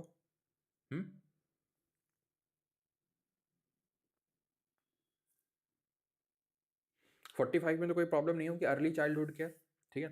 46 याद करते हैं। अब वही एलडीसी की स्टोरी क्यों ना ले लें। वो एलडीसी जो है उसने सोचा यार SC ST के लिए भी कुछ काम करते हैं, ठीक है, ओके। SC ST के लिए भी कुछ काम करते हैं, तो उनके इंटरेस्ट के लिए इसने काम करना शुरू किया, SC ST और वीकर सेक्शन के लिए। कैसे? उसने सबसे पहले तो एग्रीकल्चर और एनिमल हस्बेंड्री को क्या किया, एग्रीकल्चर, सॉरी, पहले तो उसने क्या किया, उसने सबसे पहले उनका न्यूट्रिशन रेस करना चाहा, लिविंग स्टैंडर्ड रेस करना चाहा और पब्लिक हेल्थ। कैसे? इसी में ध्यान रखना 47 में लिखा है prevent the consumption of intoxicants, prevent the consumption of intoxicants. Intoxicant क्या होता है, क्यों इंटॉक्सिकेंट क्या होता है? अद्धा, दारू, ठीक है। तो जब उसने SC ST का वो करना का सोचा कि भाई ठीक है कुछ करते हैं इन लोगों के लिए, तो उसने पाया कि ये लोग जो हैं अभी बहुत ज़्यादा लिप्त हैं इंटॉक्सिकेंट ड्रिंक्स में, ड्रग्स में, तो इनमें ये लिप्त हैं। तो इनमें ये लिप्त हैं तो इनका क्या करना पड़ेगा, इनका न्यूट्रिशन रेस करना पड़ेगा। अब कैसे न्यूट्रिशन रेस होगा? अब इन लोगों को तो कुछ पीने की आदत पड़ी है, क्योंकि इन लोगों को कुछ पीने की आदत पड़ी है, तो एक काम करते हैं, एग्रीकल्चर ऑर्गेनाइज करते हैं और एनिमल हस्बेंड्री को ऑर्गेनाइज करते हैं। तो एनिमल्स रहेंगे तो वो नहीं पियेंगे इंटॉक्सिकेंट ड्रिंक्स, क्या पियेंगे? दूध पियेंगे। फिर क्या पियेंगे? दूध पियेंगे। और दूध पियेंगे, एनिमल रखेंगे, तो भाई एग्रीकल्चर भी साथ साथ में कर लेंगे, मिक्स्ड फार्मिंग हो जाएगी इनकी, है ना। पढ़ाते ज्योग्राफी में मिक्स्ड फार्मिंग बोलते हैं जब आप एग्रीकल्चर और एनिमल हस्बेंड्री दोनों करते हो, और फिर उनको जानवरों को खिलाने के लिए चारा भी मिल जाएगा एग्रीकल्चर से, ठीक। अब ये तो क्या, अब दूध पी के कुछ सोसाइटी के लिए भी करना है कि नहीं करना है, कि बस दूध पी के बैठे हुए हैं बस मोटे हो गए एकदम, ऐसा तो नहीं है। एनवायरनमेंट को प्रोटेक्ट करवाया उसने, फॉरेस्ट को बनाया उसने, वाइल्ड लाइफ को इम्प्रूव किया, तो ये सारे काम करवाए उस LDC ने। अब सारा ठेका उसने तो ले नहीं रखा है कि वो जुडिशियल एग्जीक्यूटिव को भी सेपरेट करेगा, ठीक है। तो ये दो, अच्छा एक तो इसमें मिसिंग है भैया, एक मिसिंग है यहाँ पे, 50 वाला तो मिस हो गया, ठीक है। 50 वाला तो मिस हो गया जी भैया, मैंने भी नोटिस नहीं किया, आपने तो नोटिस कुछ लोगों ने तो किया होगा पक्का। ये आपका 50 है, मैंने नोटिस नहीं किया, फ्लो फ्लो में बता दिया दिस इज योर 50। 49 यहाँ नहीं लिखा है, ठीक है। आर्टिकल 49 है ये, ठीक है। This is article number 49 which talks about conservation of the monuments. Monuments जैसे जो हमारे इंपॉर्टेंट प्लेसेस हैं, ठीक है। It is a duty of the state to protect all monuments, ठीक है। एंड प्लेसेस और नेशनल इंपॉर्टेंस की जो प्लेसेस हैं उनको भी प्रोटेक्ट करना ये काइंड ऑफ स्टेट को ड्यूटी है, ठीक। तो उसने लोगों से एनवायरनमेंट को प्रोटेक्ट करवाया, देन मॉन्यूमेंट्स जो हैं उनको प्रोटेक्ट करवाया, उनकी साफ सफाई आसपास करी, है ना। ताजमहल आप देखते रहते होंगे, कई सारे वीडियोस आते हैं कि फॉरेनर आके साफ सफाई कर रहे हैं ताजमहल के आसपास की जो गंदगी फैली हुई है। तो उसने क्या किया, SC ST के लिए उत्थान के लिए काम किया। कैसे, उसने देखा कि लोग ड्रिंक्स बहुत ले रहे हैं तो इनका न्यूट्रिशन का लेवल रेज करना पड़ेगा, तो एग्रीकल्चर और एनिमल हस्बेंड्री को ऑर्गेनाइज करवा दिया उसने, ठीक है। और स्लॉटर वगैरह रुकवाया काउज और काव्स का। देन उससे दूध दूध पिला के उनसे काम करवाया। क्या काम करवाया, एनवायरनमेंट को प्रोटेक्ट करवाया एंड देन मॉन्यूमेंट को प्रोटेक्ट करवाया। 50 और 51 आप खुद से याद कर सकते हैं। जुडिशियल एग्जीक्यूटिव को सेपरेट करना है और 51 रुपये का प्रसाद चढ़ा के शांति का पाठ का जो है शांति का प्रचार करना है, सिंपल। 51 रुपये का प्रसाद चढ़ा के। फिर से रिकॉल करते हैं, आंखें बंद करेंगे सभी लोग। तो फिर से रिकॉल अभी हम यहाँ बीच से कर रहे हैं। 44 में हमने देख लिया था यूनिफॉर्म सिविल कोड, 45 में अर्ली चाइल्डहुड गया, देन 46 में SC ST, ठीक है, उनका उत्थान करना है। 47 में वो इंटॉक्सिकेंट ड्रिंक्स ले रहे हैं, उनका लेवल ऑफ न्यूट्रिशन रेज करना है, to raise the level of nutrition standard of living, ठीक है, एंड हेल्थ। उसके लिए एग्रीकल्चर और एनिमल हस्बेंड्री को ऑर्गेनाइज किया, 48 और स्लॉटर को प्रिवेंट किया, 48A एनवायरनमेंट को प्रोटेक्ट करवाया, 49 मॉन्यूमेंट को प्रोटेक्ट करवाया, 50 जुडिशियल एग्जीक्यूटिव को सेपरेट करना, 51 international peace and security and just and honourable condition with our neighbours. याद हो गई सारी की सारी DPSP आपको, सारी DPSP रट गई आपको, ओके।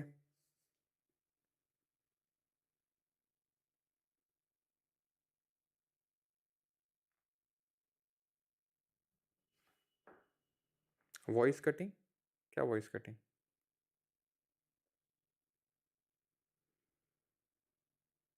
49 और 50 मिक्स हो गया है, मिक्स हो गया तो उनको अलग करो, देखो कोई सेपरेशन टेक्निक लगाओ, सेपरेशन टेक्निक कुछ लगाओ, मिक्स हो गया तो। सर ये स्टोरी नोट्स में लिख देना प्लीज, सारी चीजें एकदम परोसी हुई मिल जाएं, क्यों?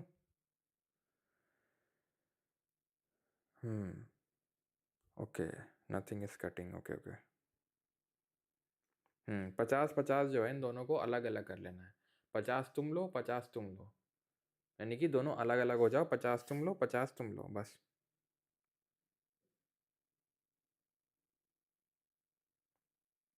कोलकाता में जोर का झटका लगा है, अच्छा।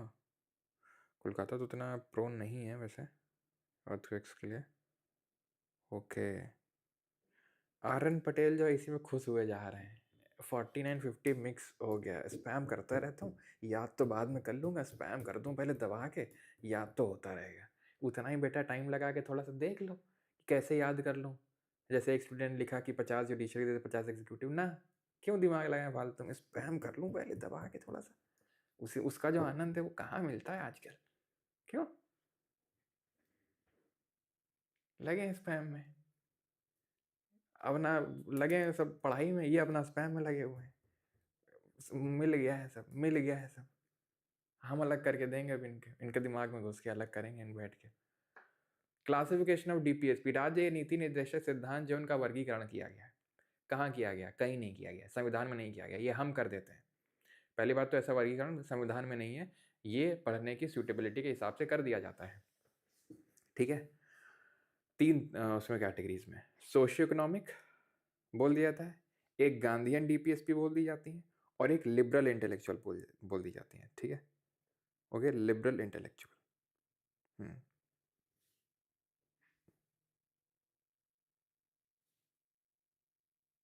चलो, सो ले ले नहीं नहीं ले ले ले बोल रहे हैं आर्टिकल 49 आपने गलत लिखा है, तो गूगल कर लो, दिक्कत है तो। अगर ये नहीं होता तो गूगल कर लो, देख लो एक बार ना। रुक जाओ, इसकी सज़ा तो मिलनी चाहिए, क्लास को डिस्टर्ब करने की सज़ा तो मिलनी चाहिए। अच्छा, एपी सेंटर बांग्लादेश, अच्छा, ओके, ठीक है। तो अभी आते हैं सोशो इकोनॉमिक प्रिंसिपल्स पे।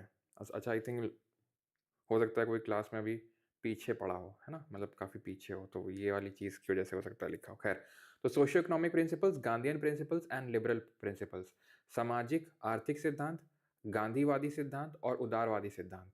ठीक है, अब ये हैं क्या? तो एक्चुअल में सोशलिस्टिक, हमने जितनी भी डीपीएसपी अभी हमने पढ़ी हैं, जितनी भी हमने डीपीएसपी पढ़ी है उनको हम 3 क्लासेस में, जैसे हमने 3 बकेट्स बनाई, ठीक है? और हमने देखा ये डीपीएसपी किसके बारे में बात करती है? सोशलिज्म को लेके बात करती है। सोशलिज्म वी नो कि समाज में इनइक्वालिटी को ख़त्म करना है, ठीक है? वेल्थ डिस्ट्रीब्यूशन होना चाहिए, लोगों का जो लोगों को लेके है, ठीक है? सोशल, एक तरीके से सोशल डीपीएसपी, तो उसको हमने सोशल वाली बकेट में डाल दिया। गांधीयन प्रिंसिपल्स वो है, गांधीयन डीपीएसपी वो है जो गांधी जी की आइडियोलॉजी पे बेस्ड है। गांधी जी चाहते थे कि पंचायत बने, गांधी जी चाहते थे कि कोऑपरेटिव सोसाइटी बने। गांधी जी का मानना था कि लोग ये सब दारू वारू ना पिएं, एग्रीकल्चर, मतलब गांव पे ज़्यादा, जो गांधी जी थे वो गांव पे ज़्यादा फोकस थे। लिबरल प्रिंसिपल, लिबरल इंटेलेक्चुअल, जो कि ना तो सोशल में है ना गांधी से हैं, वो लिबरल इंटेलेक्चुअल उदारवादी हैं, जैसे कि यूनिफॉर्म सिविल कोड, जैसे कि separation of judicial and executive, जैसे कि मॉन्यूमेंट को प्रोटेक्ट करना है, जैसे कि इंटरनेशनल पीस। ना तो सोशल से कोई लेना देना है, ना गांधी जी से कोई लेना देना है, तो वो हो जाएंगे आपके लिबरल इंटेलेक्चुअल में। तो चलिए हम पहले खुद से, जैसे मैं आपसे पूछता हूँ, जैसे फॉर एग्जांपल, वैसे तो मैंने आपको एग्जांपल्स दे दिए हैं, एग्जांपल्स तो मैंने आपको दे ही दिए हैं, तो आप यहाँ पे देख लेते हैं, ठीक? So socialistic principles are aim for social and economic welfare, focusing on equality and a welfare state. ठीक है, इसमें आर्टिकल आते हैं 39, 39A, 41, 42, 43, 43A, 47, ठीक है, ये सब आ जाते हैं। गांधीयन डीपीएसपी की अगर बात करेंगे तो इसमें 40, 43, 46, 47, 48, अब ठीक है, और लिबरल इंटेलेक्चुअल में ये। अब आप एक चीज़ ऑब्जर्व करोगे, जैसे 47 यहाँ भी है, यहाँ भी है, बिल्कुल हो सकता है, क्योंकि जब हमने डीपीएसपी पढ़ा था तो डीपीएसपी एक चीज़ तक लिमिटेड नहीं था, वो बहुत वाइड था, ठीक है, वो बहुत वाइड था। तो duty to raise nutrition, living standard, ये सारी चीज़ें किस पे हो गई? ये सोशलिस्टिक में चली जाएंगी। लेकिन जो prevent the consumption of intoxicant drinks है, ये गांधी जी का मानना था, दारू वारू नहीं होनी चाहिए इतना, ठीक है?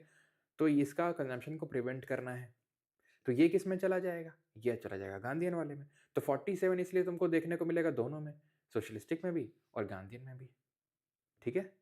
जैसे 40 पंचायत था, 43 क्या था? रिकॉल करो, 43 क्या था? What was 43? लिविंग वेज, रहने योग्य भत्ता। 46 क्या था? रिकॉल करो, SC ST। 47 क्या था?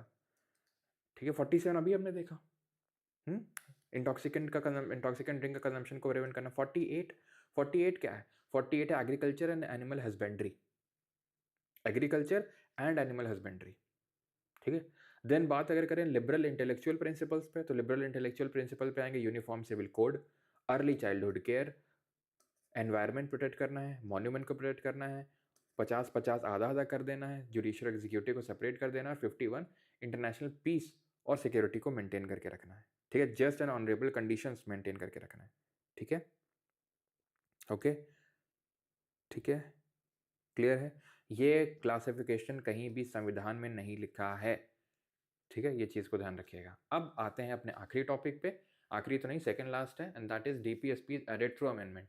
तो हम बीच बीच में देख रहे थे कुछ डीपीएसपीज को अमेंडमेंट के थ्रू ऐड किया गया था, तो कौन कौन सी डीपीएसपीज हैं और किस अमेंडमेंट से इनको ऐड किया गया वो देखते हैं। तो सबसे पहले हम देखेंगे 42nd अमेंडमेंट, 42वां संवैधानिक संशोधन, ठीक है? ये 42nd अमेंडमेंट है, जिसको मिनी कॉन्स्टिट्यूशन के नाम से भी जानते हैं। 1976 में वो इसने 4 डीपीएसपीज को ऐड किया, added 4 DPSPs, 39 clause F, 39A, 43A, 48A।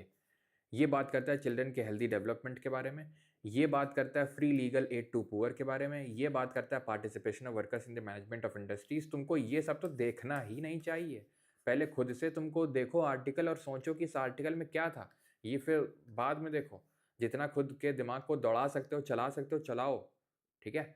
तो ये हमने देखा था LDC goes to PHC last में था, ठीक है? Free legal aid to poor, participation of worker in the management of industries, ये किसकी बात करता है? एनवायरनमेंट को प्रोटेक्ट करने की और वाइल्ड लाइफ को सेफ गार्ड करने की। धीरे धीरे आपको याद हो जाएगा, ये मत कि नहीं नहीं सर हमें तो याद नहीं हो रहा है, रिकॉल नहीं हो रहा है। आप ये एक्टिविटी करोगे, MCQs लगाओगे, तो धीरे धीरे अपने आप याद होगा वो, ठीक है? तो ये चीज़ आपको ध्यान रखना है, ठीक है? बांग्लादेश बम बना रहा है, अच्छा, सब क्लास को छोड़ के सारी चीज़ें इधर उधर की देखे डाल रहे हो, है ना? कि बांग्लादेश बम बनाया डाल रहा, शेख हसीना ने बम विस्फोट करवा दिया होगा अभी तो, है ना? हाँ। चलो, तो 44 सेकंड ने देखा 4 DPSP ऐड करी। बाकी 44 से एक ऐड हुई, 86 से एक ऐड हुई और 97 से एक ऐड हुई। 44 से वो 38 का clause 2 to reduce inequality in income status facility and opportunity वाली चीज़ ऐड हुई। 86 से आर्टिकल 45 का सब्जेक्ट मैटर चेंज हुआ और उसमें ऐड हुआ अर्ली चाइल्डहुड केयर, यानी जो 0 to 6 ईयर्स तक के बच्चे हैं उनको केयर करनी है, केयर देनी है। 97th बात करता है कोऑपरेटिव सोसाइटी यानी सहकारी समितियों की।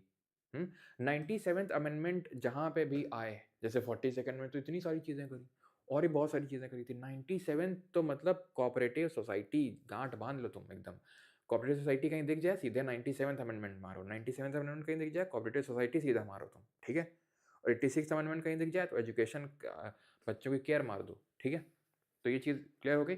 तो हमारे 4 अमेंडमेंट हुए हैं डीपीएसपी में, 42, 44, 86 और 97। 42 से 4 डीपीएसपी ऐड हुई और 44, 86 और 97 से एक एक ऐड हुई, ठीक है, क्लियर है। अब याद कैसे रखना है 42nd वाले को? ऐसे याद करना है कि गरीब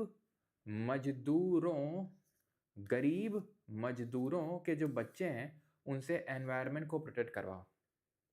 इससे तुम याद कर सकते हो, मैंने ऐसे याद किया था अपने प्रिपरेशन टाइम में कि भाई अब कैसे याद रहे।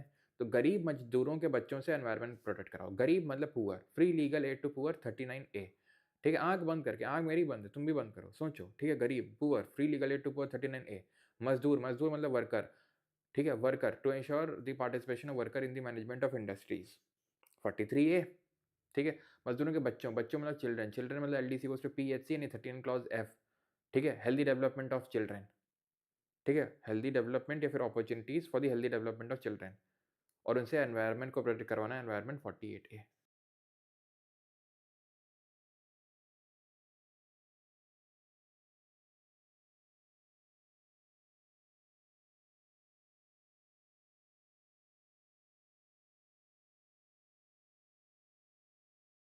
इस तरीके से चारों DPSP, and that is DPSP और फंडामेंटल राइट के बीच में लड़ाई। एक दिन क्या हुआ, डीपीएसपी और फंडामेंटल राइट आपस में लड़ गए। फिर हम पहुंचे, हमने कहा रुको रुको भैया, पानी पियो। बोतल ऐसे खोली, पानी पिलाया दोनों को, फिर बिठाया हमने, बैठो, क्या दिक्कत है भाई, क्या दिक्कत क्या। तो फिर पता चला कि यार ये जो है ये लेजिस्लेचर और जुडिशरी ये लड़ रहे हैं आपस में, ये लड़े मरे जूझे जा रहे हैं आपस में। इसकी साइड जो है, मतलब डीपीएसपी की जो साइड है वो ले रखी है लेजिस्लेचर ने, और फंडामेंटल, सॉरी एग्जीक्यूटिव लिख रहा हूँ, जुडिशरी, ठीक है। आज थोड़ी क्या ना पूरी ज़्यादा खा ली है। खैर, तो इसकी साइड किसने ले रखी है? फंडामेंटल राइट, मतलब फंडामेंटल राइट की साइड ले रखी है जुडिशरी ने। डीपीएसपी का झंडा उठा रखा है लेजिस्लेचर ने, फंडामेंटल राइट का झंडा उठा रखा है जुडिशरी ने, न्यायपालिका ने, ठीक। चमकम दोराई राजन केस हुआ 1951, सबको पता है क्या है। चमकम दोराई राजन ने एंट्रेंस एग्जामिनेशन दिया, 1951 की बात देख रहे हो, 1951 जब आज़ाद हुआ तब एंट्रेंस एग्जाम दिया था उन्होंने, चमकम जी ने, तमिलनाडु में। वहाँ उनका सिलेक्शन नहीं हुआ, तो उन्होंने पाया कि यहाँ की जो गवर्नमेंट है उसने SC ST को रिजर्वेशन दे दिया है, जिसके वजह से उनको सिलेक्शन नहीं हो पाया। कोर्ट गई, कोर्ट ने बोला बात तो सही है, हटाओ इसको रिजर्वेशन को। किसने बोला तुम रिजर्वेशन दे सकते हो? जो तुम चमकम दोराई राजन का एडमिशन, इनको तो एडमिशन मिल गया, मिल गया एडमिशन। फर्स्ट अमेंडमेंट से क्या किया पार्लियामेंट ने, लेजिस्लेचर ने 15 क्लॉज 4 को ऐड कर दिया कि भैया ये जो है एजुकेशन वगैरह में भी हम रिजर्वेशन दे सकते हैं। 16 क्लॉज 4 में पहले से ही एडेड था इन सब में एडमिशन के लिए, तो रिजर्वेशन चलता है। 15 क्लॉज 4 में ऐड किया गया फर्स्ट अमेंडमेंट से। तो यानी जुडिशरी ने इस केस में क्या कहा कि फंडामेंटल राइट ऊपर है। फर्स्ट अमेंडमेंट करके लेजिस्लेचर ने क्या बोला, नहीं डीपीएसपी ऊपर है। डीपीएसपी कैसे, वो तो समझ में आ गया फंडामेंटल राइट ऊपर है कि मतलब फंडामेंटल राइट ये बोल रहा था 15 वाला कि इनइक्वालिटी करनी है, ठीक है, मतलब कि समानता रखनी है, इनइक्वालिटी नहीं होनी चाहिए। अरे भैया याद आया कि नहीं आया, राइट टू इक्वालिटी, ठीक है। तो चमकम दोराई राजन का कहना था कि ये तो इनइक्वालिटी हो रही है मेरे साथ, ये तो मेरे फंडामेंटल राइट का वोलेशन है। जुडिशरी ने बोला बिल्कुल सही, लेकिन इसने क्या बोला, इसने बोला देखो हम रिजर्वेशन तो देंगे, क्यों? क्योंकि याद करो article 46, promotion of educational and economic interest of SC ST। तो भैया हम तो डीपीएसपी को इम्प्लीमेंट करने हैं, हमें तो डायरेक्शन मिला हुआ डीपीएसपी को इम्प्लीमेंट करने का, हम तो डीपीएसपी को इम्प्लीमेंट करेंगे। ये पहला इंस्टेंस था जब लेजिस्लेचर ने डीपीएसपी का झंडा उठाया, जुडिशरी ने फंडामेंटल राइट का झंडा उठाया, चमकम दोराई राजन केस में फंडामेंटल राइट का झंडा बुलंद हो गया। फिर जो लेजिस्लेचर आया अपना झंडा लेके डीपीएसपी का फर्स्ट अमेंडमेंट कर डाला। ये बात यहीं तक नहीं रुकी, गोलकनाथ केस हुआ 1967 में। Golaknath versus state of Punjab case हुआ। ज़्यादा अभी डेप्थ में नहीं जाते हैं, पहले समझते हैं क्या हुआ यहाँ पे सुप्रीम कोर्ट ने बोला कि जो पार्लियामेंट है, जो संसद है, ये फंडामेंटल राइट को अमेंड नहीं कर सकती। बड़ा ध्यान रखना। हाँ, बहुत मारेंगे अगर फंडामेंटल राइट को तुमने अमेंड करने की कोशिश करी अगर, तो देख लेना ठीक नहीं होगा। यानी गोलकनाथ में फिर से जुडिशरी ने फंडामेंटल राइट का झंडा उठाया। सरकार किसकी थी? इंदिरा गांधी की। अब इंदिरा गांधी तो रुकने वाली नहीं है। इंदिरा गांधी ने किया 24th अमेंडमेंट, इन्होंने डीपीएसपी का झंडा उठाया कि सुनो जुडिशरी, फंडामेंटल राइट को हम अमेंड कर सकते हैं, ठीक है। हाँ, हमको बताने की जरूरत नहीं कि क्या सही है क्या गलत है, हम फंडामेंटल राइट को अमेंड कर सकते हैं। और क्योंकि हम कर सकते हैं तो चलो कर देते हैं, कर ही देते हैं फिर। तो 25th अमेंडमेंट किया, 24th से पहले खुद को पावर दी, और फिर 25th में किया इन्होंने, क्या किया, आर्टिकल 31C को इंसर्ट कर दिया, डाल दिया, मतलब कॉन्स्टिट्यूशन में। सर 31C तो बता दी, 31A और B में क्या है? तो 31C है ना, 31C है ये। 31 में राइट टू प्रॉपर्टी था, वो तो हट गया 44th अमेंडमेंट से। 31A और B उसको बताएंगे भी, लेकिन अभी इस पे फोकस करो। तो क्या किया उसने? 25th अमेंडमेंट 1971 में दोनों हुए आपके, 24वां और 25वां। क्या किया इससे एक आर्टिकल डाला 31C, उसका पहला क्लॉज और दूसरा क्लॉज ये रहे। पहला क्लॉज था 31C का कि laws implementing DPSP under article 39B and C can not be declared null and void on the ground of contravention of article 49, 19 and 31। ध्यान रहे ये 1971 की बात हो रही। 31 जो है राइट टू प्रॉपर्टी 1978 में हटा था यहाँ से। तो 25th अमेंडमेंट करके लेजिस्लेचर ने बोला कि जब हम 39B और C को इम्प्लीमेंट करेंगे, 39B और C को इम्प्लीमेंट करेंगे, फेयर डिस्ट्रीब्यूशन ऑफ रिसोर्सेज करेंगे, कंसंट्रेशन ऑफ वेल्थ को वो करेंगे, अवॉइड करने की कोशिश करेंगे, तो उसको चैलेंज नहीं किया सकता 40, 19 और 31 में। कैसे, मैं आपको बताता हूँ। जैसे कि प्रॉपर्टी, राइट टू प्रॉपर्टी तो पहले था राइट टू प्रॉपर्टी वाला, ठीक है, फंडामेंटल राइट। तो अगर सरकार किसी की ज़मीन लेती थी तो जो लोग थे वो चले जाते थे कोर्ट में कि हमारी ज़मीन कैसे हड़प सकते हैं, ये तो हमारा मौलिक अधिकार है, ये तो हमारे साथ इनइक्वालिटी हो रही है, ये तो हमारे साथ भेदभाव कर रहा है स्टेट, ये तो हमारे 40, 19 और ये सब, ठीक है, 31, इन सब का जो है वॉलेशन हो रहा है। तो इसीलिए इंदिरा गांधी ने, अब लेजिस्लेचर ने क्या किया, 25th अमेंडमेंट करके ये बोल दिया कि जब हम 39B और C को इम्प्लीमेंट कर रहे होंगे तो उनको 40, 19 और 31 आर्टिकल के तहत चैलेंज नहीं किया जा सकता है, ठीक है, नल एंड वॉइड डिक्लेयर नहीं किया सकता। और दूसरा क्लॉज ऐड कर दिया कि जुडिशरी इस पर रिव्यू ही नहीं कर सकती है, न्यायपालिका में ये मैटर तक ही नहीं जा सकता है, ठीक है, इसको क्वेश्चन ही नहीं किया जा सकता है कोर्ट में, ये बोल दिया उन्होंने, ठीक। अब अगेन, अब कौन आएगा? अब किसकी बारी है? अब बारी है जुडिशरी की। वो किसका झंडा लेगी? वो झंडा लेगी फंडामेंटल राइट का, ठीक है, वो लेगी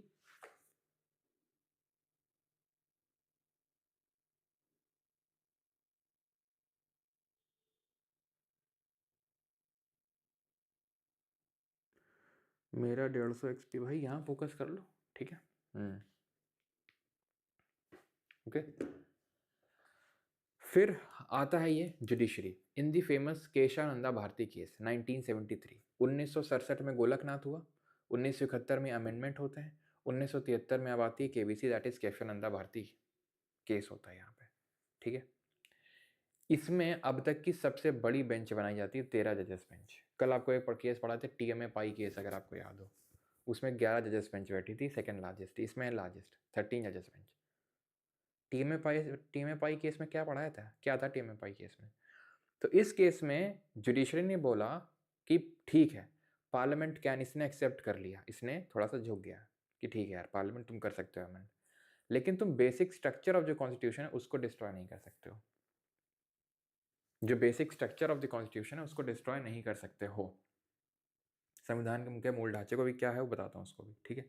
लेकिन जो सेकंड प्रोविजन है, और यहाँ तक कि मतलब 24th अमेंडमेंट को उसने अपहेल्ड किया कि ठीक है parliament can amend the fundamental right, और फिर 25th अमेंडमेंट का जो क्लॉज 1 है उसको भी अपहेल्ड कर लिया कि ठीक है, तो तुम 13 बी और सी को इम्प्लीमेंट करोगे तो उसको 14 और 19 के ग्राउंड में उसको नल एंड वॉइड डिक्लेयर नहीं किया सकता। लेकिन जो ये दूसरा वाला है कि कोर्ट उसको रिव्यू ही नहीं कर सकती है, वो अनकॉन्स्टिट्यूशनल है, असंवैधानिक है। वो कर सकती है जुडिशियल रिव्यू, ये बेसिक स्ट्रक्चर का क्योंकि पार्ट है, तो जुडिशरी रिव्यू कर सकती है किसी भी कानून को कि वो कानून सही है नहीं है, वो काम जुडिशरी कर सकती है। ऐसा केशवानंदा भारती केस में कहा गया सुप्रीम कोर्ट के द्वारा, और बेसिक स्ट्रक्चर का भी जन्म यहीं पे होता है। ठीक, फिर शांत नहीं बैठी कौन, जो लेजिस्लेचर है, 42nd अमेंडमेंट किया। ठीक है, 42nd अमेंडमेंट किया और बोला 42nd अमेंडमेंट करके लेजिस्लेचर कि सिर्फ 39 बी और सी को ही नहीं, किसी भी डीपीएसपी को, एनी डीपीएसपी, किसी भी डीपीएसपी को अगर हम इम्प्लीमेंट करने जाएंगे उसको 40, 19 और 31 के ग्राउंड में चैलेंज नहीं किया जा सकता है। इस पर्टिकुलर चीज़ को अभी क्या बोला था कि सिर्फ 39 बी और सी, जब केबीसी केस में जुडिशरी इस चीज़ को एक्सेप्ट कर लिया तो लेजिस्लेचर के और पंख खुल गए कि क्यों ना सारी डीपीएसपी में कर दिया जाए इसको। तो फाइनली मिनर्वा मिल केस था, ये फाइनल था जिसने कि पूरी तरीके से इस डिस्प्यूट को सॉल्व कर दिया। इसमें सुप्रीम कोर्ट का ये कहना था कि ना तो फंडामेंटल राइट ऊपर है ना डीपीएसपी ऊपर है, Indian constitution is found on the bed rock of balance between the FR and DPSP. ठीक है, यानी कि जो हमारा कॉन्स्टिट्यूशन है ये दोनों के बैलेंस में चलता है। ठीक है, ये दोनों के बैलेंस में चलता है, कोई ऊपर नहीं है किसी से, ऐसा कहना था मिनर्वा मिल केस में। ठीक है, ऐसा कहना था मिनर्वा मिल केस में। थोड़ा सा रुकेंगे, ठीक है, यहाँ पे मुझे एक थोड़ा सा कुछ लगाना है, कुछ दिखाना है। ठीक है, तो दिखा देते हैं आपको। पहले यहाँ तक सबको समझ में आई चीज़ें कि नहीं आई, पहले ये थोड़ा सा कमेंट करके आप एक बार मुझे बता दीजिए कि चीज़ें आपको समझ में आई हैं अभी तक या नहीं। इस चीज़ को थोड़ा सा डाइजेस्ट करो, ठीक है, कि क्या क्या अभी मैंने आपको पढ़ाया, फिर मैं आपको समराइज़ करूँगा। पहले आप खुद डाइजेस्ट करो उस चीज़ को। आप पहले उस चीज़ को खुद डाइजेस्ट करो, करो भाई करो, जल्दी करो। हाँ, और जिसको जो है बिल्कुल ना समझ में आ रहा हो ना, तो वो जो है क्लास को बंद करे और मुंह धुले जाके, पहले नहाए जाके, बिना नहाए आ जाता जो क्लास में, नहाओ जाके, मुंह धुलो जाके।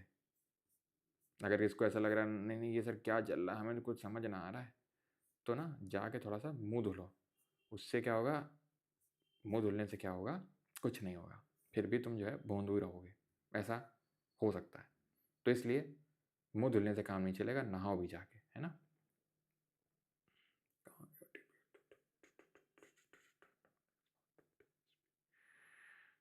फंडामेंटल राइट्स कहाँ गया भैया, ओके।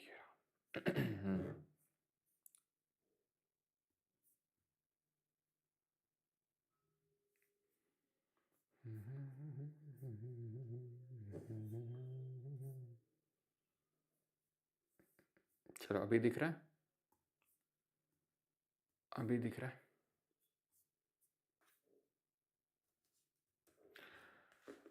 ओके,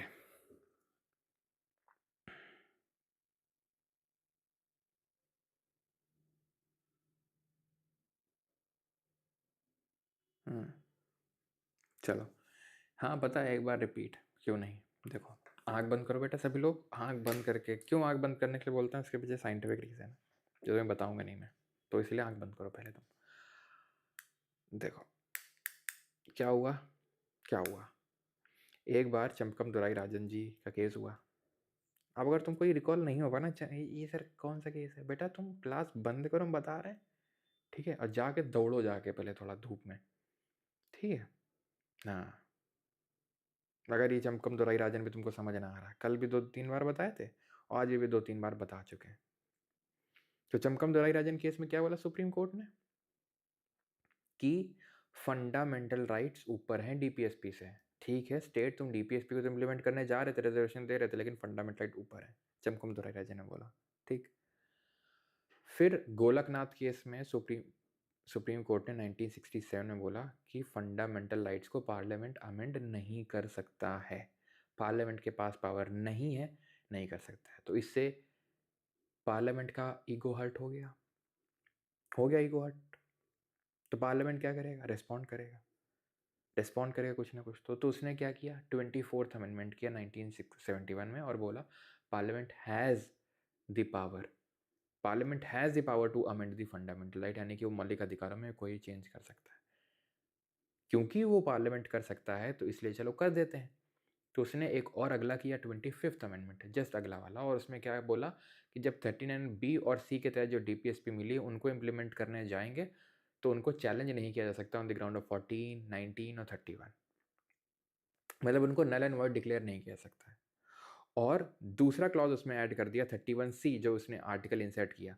25th अमेंडमेंट ने क्या किया, आर्टिकल 31C को जोड़ा। उसमें पहला क्लॉज तो ये था कि 39B और C को इम्प्लीमेंट करेंगे तो उसको चैलेंज नहीं किया जा सकता है, 14, 19 और 31 के ग्राउंड में नल एंड वॉइड डिक्लेयर नहीं किया सकता है। और उसमें क्लॉज 2 ऐड किया कि जुडिशरी रिव्यू तक नहीं कर सकती ऐसे लॉ को। फिर क्या हुआ, KBC, केशवानंद भारती केस हुआ 1973 में। सुप्रीम कोर्ट ने 24th अमेंडमेंट को कॉन्स्टिट्यूशनल माना, ठीक है, अपहेल्ड किया कि हाँ ठीक है पार्लियामेंट कर सकता है अमेंडमेंट। और 25th अमेंडमेंट से जो आर्टिकल नंबर 31C वो जोड़ा है ना, उसको, उसका जो पहला क्लॉज है उसको भी अपहेल्ड करते हैं। 39B और C को इम्प्लीमेंट करोगे तो उसको हम चैलेंज नहीं कर सकते हैं, 40, 90 और 31 में अनकॉन्स्टिट्यूशनल डिक्लेयर नहीं किया सकता है। लेकिन जो तुम दूसरा अपना क्लॉज ऐड किया कि जुडिशरी रिव्यू नहीं कर सकती, ये बात बिल्कुल गलत है। पार्लियामेंट ने पूछा क्यों, क्योंकि ये जुडिशरी ने बोला क्योंकि ये बेसिक स्ट्रक्चर ऑफ कॉन्स्टिट्यूशन का पार्ट है। फिर जुडिशरी ने, पार्लियामेंट ने पूछा कि बेसिक स्ट्रक्चर क्या होता है, तो आंखें खोलो अभी। फिर वहाँ पर जुडिशरी ने बताया, उससे भी बोला पार्लियामेंट से आंखें खोलो बेटा तुम भी, कि ये हैं बेसिक स्ट्रक्चर के पार्ट, क्योंकि कॉन्स्टिट्यूशन में तो कहीं लिखा नहीं है, संविधान में कहीं नहीं लिखा बेसिक स्ट्रक्चर। ये केशवानंदा भारती केस में सुप्रीम कोर्ट ने दिया था, बताया था इसके बारे में कि इसमें कुछ चीज़ें आती हैं जो मूलभूत चीज़ें हैं, संविधान की जो मूलभूत चीज़ें हैं उनको आप डिस्ट्रॉय नहीं कर सकते हो, जैसे separation of power, unity and integrity of nation, fundamental rights, judicial review, secularism, democracy, supremacy of constitution, parliamentary system, ये सारे एलिमेंट्स होते हैं basic structure. These are elements of basic structure. ठीक है, तो ये चीज़ आपको ध्यान रखना है। ओके, ठीक,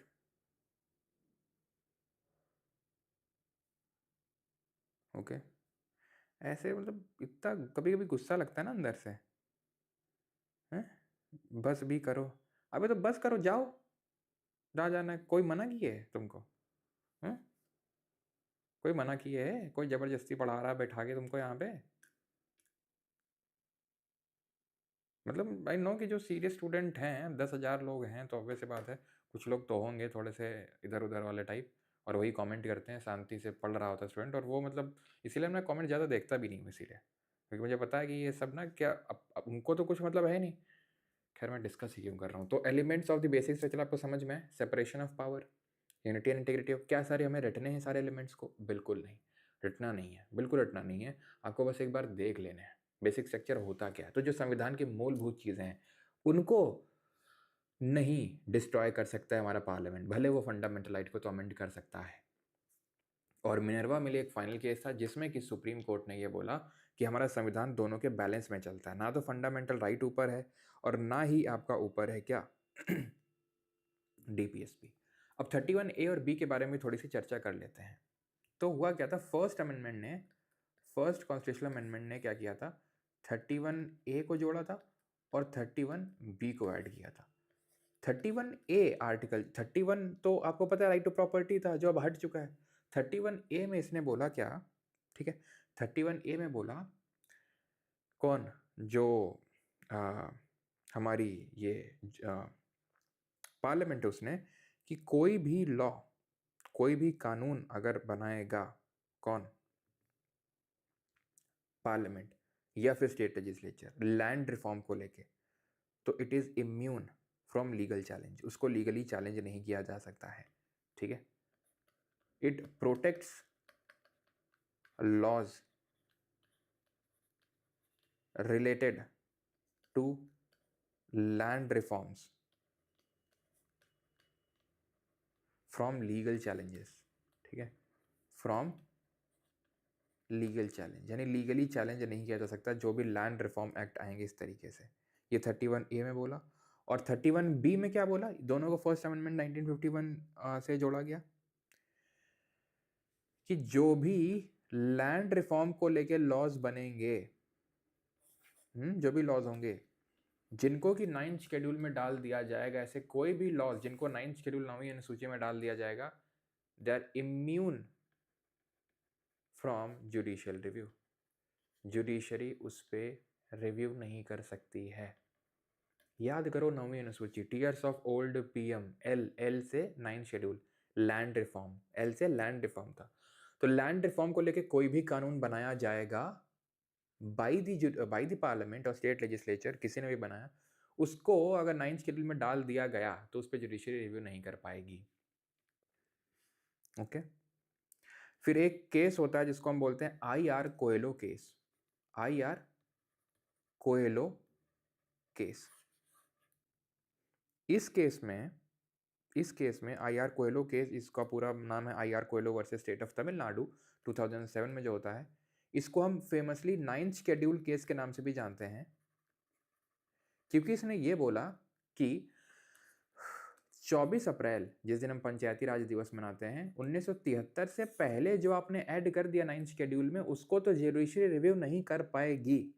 लेकिन क्योंकि 24 अप्रैल 1973 को केशवानंदा भारती केस में ये बोला गया था कि जुडिशियल रिव्यू बेसिक स्ट्रक्चर है कॉन्स्टिट्यूशन का, बेसिक स्ट्रक्चर का पार्ट है कॉन्स्टिट्यूशन का, और बेसिक स्ट्रक्चर का जो भी चीज़ पार्ट है उसको रिव्यू कर सकती है जुडिशरी। पार्लियामेंट के पास ऐसा इम्यून पावर नहीं है।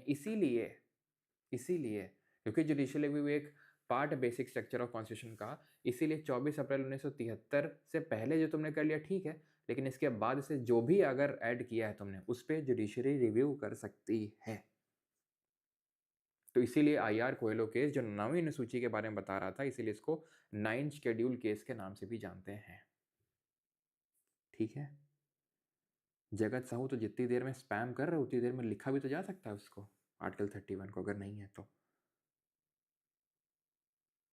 आकांक्षा जी वो ऑप्शन नहीं है ना कि कमेंट बंद कर दिया करें, जब क्वेश्चन हो तब ऑन किया करें। बात तो आपकी सही है, जब क्वेश्चन हो तभी अलाउ किया जाना चाहिए।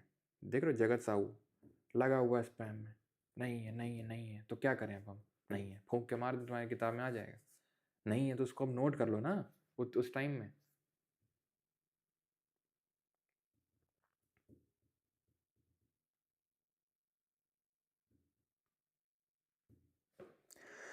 सर ये तो फिर डिफरेंट परसेप्शन की बात हो गई। गवर्नमेंट चेंज होती रहेगी और परसेप्शन, बिल्कुल बिल्कुल, गवर्नमेंट का भी परसेप्शन चेंज होता है, जुडिशरी का भी परसेप्शन चेंज होता है। गोलकनाथ में क्या बोला?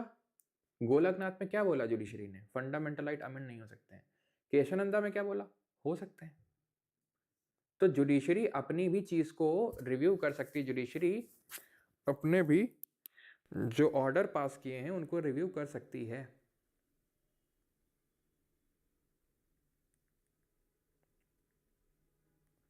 सर इनको शराब दे दो। अच्छा, हिंदी नोट्स अपलोड हो जाएंगे, क्लास के शुरू में आया करिए, ठीक है। मान लो ऐसा ही कोई केस हो और 15 लोगों की बेंच बैठे, तो क्या चेंज किया जा सकता है? बिल्कुल किया जा सकता है। चेंज तभी किया जा सकता है पुराने वाले डिसीजन को, अगर बड़ी जज बेंच बैठे तो। जैसे 13 में बैठी थी केशवानंदा में, तो अगर अब इसको पलटना है तो 15 जजेस की बेंच ही पलट सकती है इसको, कम वाली नहीं कर सकती कभी कि 3 जज बैठ के और बोल दें कि नहीं।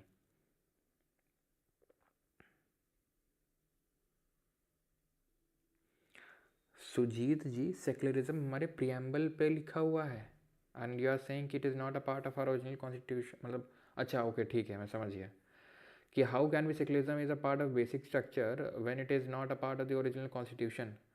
सो if it is not the part of original constitution but it is the part of the constitution ना। ओरिजिनल कॉन्स्टिट्यूशन का पार्ट नहीं था, लेकिन कॉन्स्टिट्यूशन का तो हिस्सा है, भले उसको 42nd अमेंडमेंट से ही क्यों ना ऐड किया हो। और सुप्रीम कोर्ट का ऐसा मानना है कि सेक्युलरिज्म है बेसिक स्ट्रक्चर, वो है मूल चीज़, तो इसलिए उसने रखा उस चीज़ को उसमें। सुप्रीम कोर्ट के केस होते रहते हैं और केस बाय केस वो ऐड होता रहता है। सुप्रीम कोर्ट का मन आएगा तो कल को कोई और भी चीज़ बेसिक स्ट्रक्चर बोल देगा, ये भी बेसिक स्ट्रक्चर का पार्ट है और पार्लियामेंट इसको अमेंड नहीं कर सकती। सिंपल।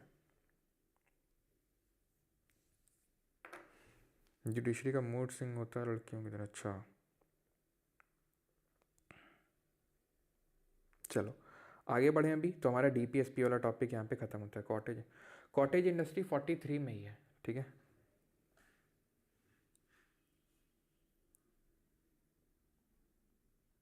सर अभी आ रहे हैं उस पर भी, ठीक है, फंडामेंटल ड्यूटी पे ही आ रहे हैं। तो ये जो 43 है ना, living wage decent working condition, इसी में ही है कॉटेज इंडस्ट्री के बारे में भी।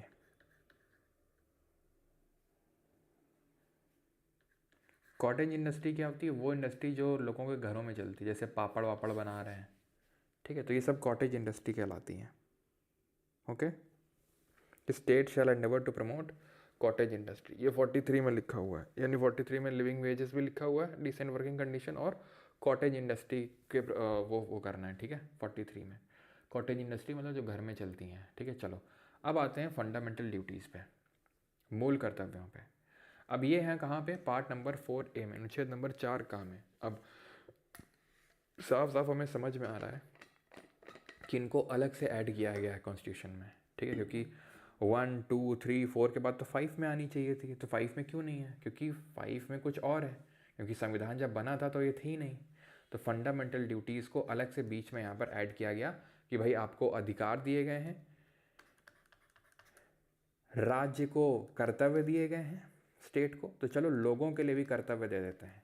लोगों के अधिकार हैं, राज्य का कर्तव्य, तो यहीं पे इसी के पास में ही, इससे अगला ही लोगों के लिए भी कर्तव्य दे देते हैं, फंडामेंटल ड्यूटीज़ दे देते हैं। तो इसको हम बोलते हैं मूल कर्तव्य, fundamental duties, part number 4A of the constitution which was added through the amendment. Okay, so fundamental duties का कॉन्सेप्ट हमने बोरो कहाँ से किया? USSR से बोरो किया। जब इंदिरा गांधी की सरकार थी तो उनको लगा कि लोगों की ड्यूटीज़ भी होनी चाहिए, लोग तो बस राइट्स को एंजॉय कर रहे हैं, ठीक है, इमरजेंसी के टाइम पे।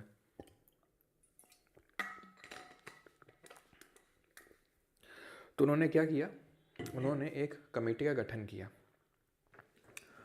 उन्होंने एक कमेटी का गठन किया जिस कमेटी का नाम था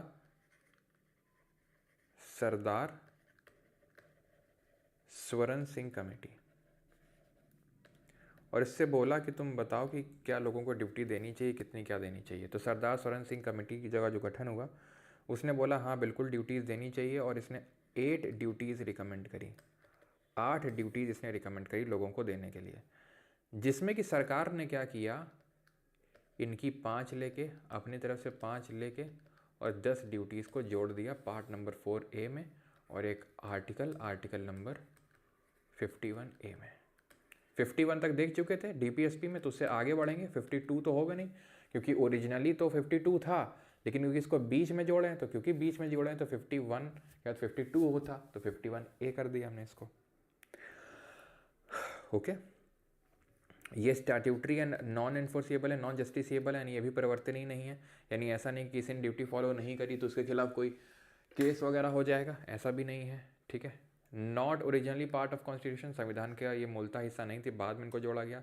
applicable only to citizens not to foreigners, यानी ये सिर्फ लोगों के लिए लागू हैं, फॉरेनर्स के लिए नहीं होती हैं। तो हमने ये चीज़ देखी थी कि 15, 16, 19, 29, 30 ये अधिकार सिर्फ भारतीय नागरिकों को मिले हुए हैं, और बाकी जो सारे हैं वो सबको मिले हुए हैं। लेकिन इनकी अगर बात करेंगे फंडामेंटल ड्यूटीज़, तो ये सिर्फ इंडियंस के लिए, फॉरेनर्स के लिए कोई ड्यूटी नहीं है।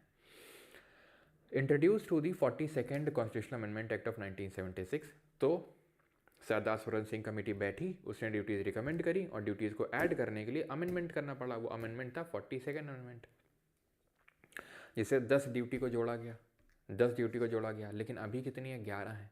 आखिरी वाली जो ड्यूटी है उसको 86th अमेंडमेंट से, जो 2002 में हुआ था, उसे जोड़ा गया था, जो हमने अभी देखा है DPSP में भी और फंडामेंटल राइट में भी 86th अमेंडमेंट के बारे में। अब पहला सवाल तो ये बनता है कि ये जो सरदार स्वरण सिंह कमेटी ने कौन सी ऐसी ड्यूटी रिकमेंड करी थी जो ऐड नहीं करी गई? तो 3 duties that were not added were, पहला कि पेनल्टी या पनिशमेंट होना चाहिए, लोगों के लिए जो फॉलो ना करें उनके लिए पेनल्टी या पनिशमेंट होना चाहिए। सरकार को लगा ये करने लग गया तो वोट नहीं मिलेगा, तो इसको रखा नहीं, ठीक। कोई भी कानून जो इस तरीके के पेनल्टी या पनिशमेंट लगाएगा, ओके, ठीक है, इसको कोर्ट में क्वेश्चन नहीं किया जा सकता है, ठीक है। इसको कोर्ट में वो नहीं कह सकता कि भाई तो भाई हमारे फंडामेंटल राइट का वायलेशन है, ठीक है। Can not B challenged in court कि भाई ये पेनल्टी या पनिशमेंट हमारे फंडामेंटल राइट का वायलेशन है। और तीसरा, टैक्स पे करना भी एक ड्यूटी होनी चाहिए, टैक्स भरना भी ड्यूटी होनी चाहिए। तो इन 3 ड्यूटीज़ को ऐड नहीं किया गया। 8 बोली थी, 5 ली गई, 5 सरकार ने ऐड करी, 10 बाद में 86 अमेंडमेंट अटल बिहारी वाजपेयी जी के टाइम पे इसको भी ऐड कर दिया गया एक और को। ठीक है, अब हम एक एक करके पढ़ेंगे कौन सी ड्यूटी, जो 11 ड्यूटी हैं, कौन सी ड्यूटी क्या बोलती है और कैसे उसको याद रखना है वो भी हम देखेंगे। ठीक है, ओके। सो पहला है to abide by the constitution and respect its ideals and institutions, national flag and anthem, यानी कि संविधान का पालन करना है तथा उसके आदर्शों और संस्थाओं, राष्ट्रीय ध्वज, राष्ट्रीय गान, इन सब का सम्मान करना है। सिंपल। ठीक है, संविधान की इज्जत व रिस्पेक्ट करनी है, जो हमारा राष्ट्रीय ध्वज है, नेशनल फ्लैग और नेशनल एंथम, उसका हमें रिस्पेक्ट करना है। ठीक है, सम्मान करना है। B, to cherish and follow the noble ideals that inspire the national struggle for freedom, स्वतंत्रता के लिए राष्ट्रीय संघर्ष को प्रेरित करने वाले महान आदर्शों को संजोए रखना है और उनका पालन करना है। यानी उन आइडियल्स ने जिनने हमारे फ्रीडम स्ट्रगल को क्या किया था, इंस्पायर किया था। कौन से आइडियल्स थे वो? जैसे सरफरोशी की तमन्ना अब हमारे दिल में है, तो ब्रेवरी दिखा रहे हैं, कंट्री के लिए पैट्रियोटिज्म दिखा रहे हैं, अहिंसा दिखा रहे हैं गांधी जी, सत्याग्रह के बारे में बता रहे हैं। तो ये जो सारे आइडियल्स हैं, इन पे हमें चलना है। ठीक है, इन आदर्शों को संजोए रखना और उनका पालन करना है। तीसरा, to uphold and protect the sovereignty, unity and integrity of India, Bharat की जो संप्रभुता है, एकता और अखंडता है, उसको बना के रखना है। ऐसा नहीं कि कुछ कि कुछ चीज़ें लीक कर रहे हो देश की। काफ़ी बार ऐसी न्यूज़ आती है ना कि कोई यहाँ पे बैठा हुआ पाकिस्तान को चीज़ें बता रहा है, तो आप सॉवरेनिटी को खतरा पहुँचा रहे हो। ठीक है, एकता को मेंटेन करके रखना है, यूनिटी और इंटेग्रिटी को। ये तो हमारे पॉलिटिशियंस फॉलो नहीं करते हैं, नॉर्मल लोगों की तो बात दूर गई। खैर, तो ये हो गया सी, तीसरा। ठीक है, कैसे याद करना है वो भी हम देखेंगे, बताऊंगा आपको। डी है आपका चौथा वाला, to defend the country and render the national service and called upon to do so, देश की रक्षा करना तथा आह्वान किए जाने पर राष्ट्रीय सेवा करनी है। देश की रक्षा प्लस आह्वान किए जाने पर राष्ट्रीय सेवा करनी है। ठीक है, चलो। टू प्रमोट, देन पांचवी, to promote harmony and spirit of common brotherhood among all the people of India, Bharat के सभी लोगों के बीच में धार्मिक, भाषाई और क्षेत्रीय या वर्गीय विविधताओं से ऊपर उठकर समरसता और समान भाईचारे की भावना को बढ़ावा देना है।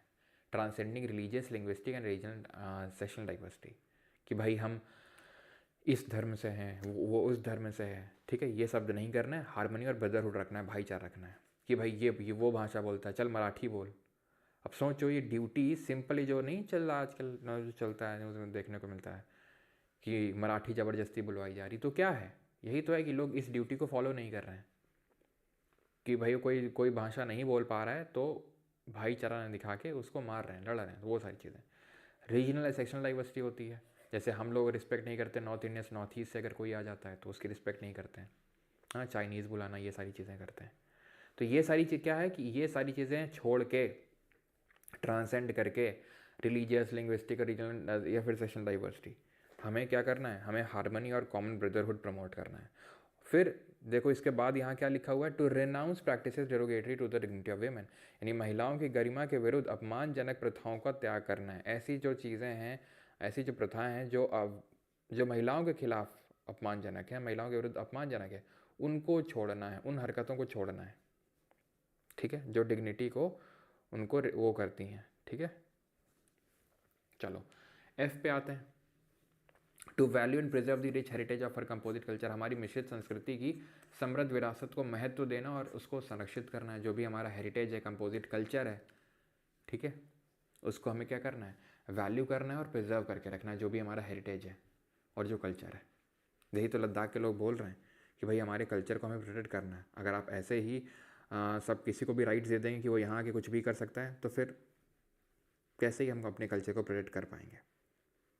ठीक है, ओके। हाँ, 11:11 और 11 ड्यूटी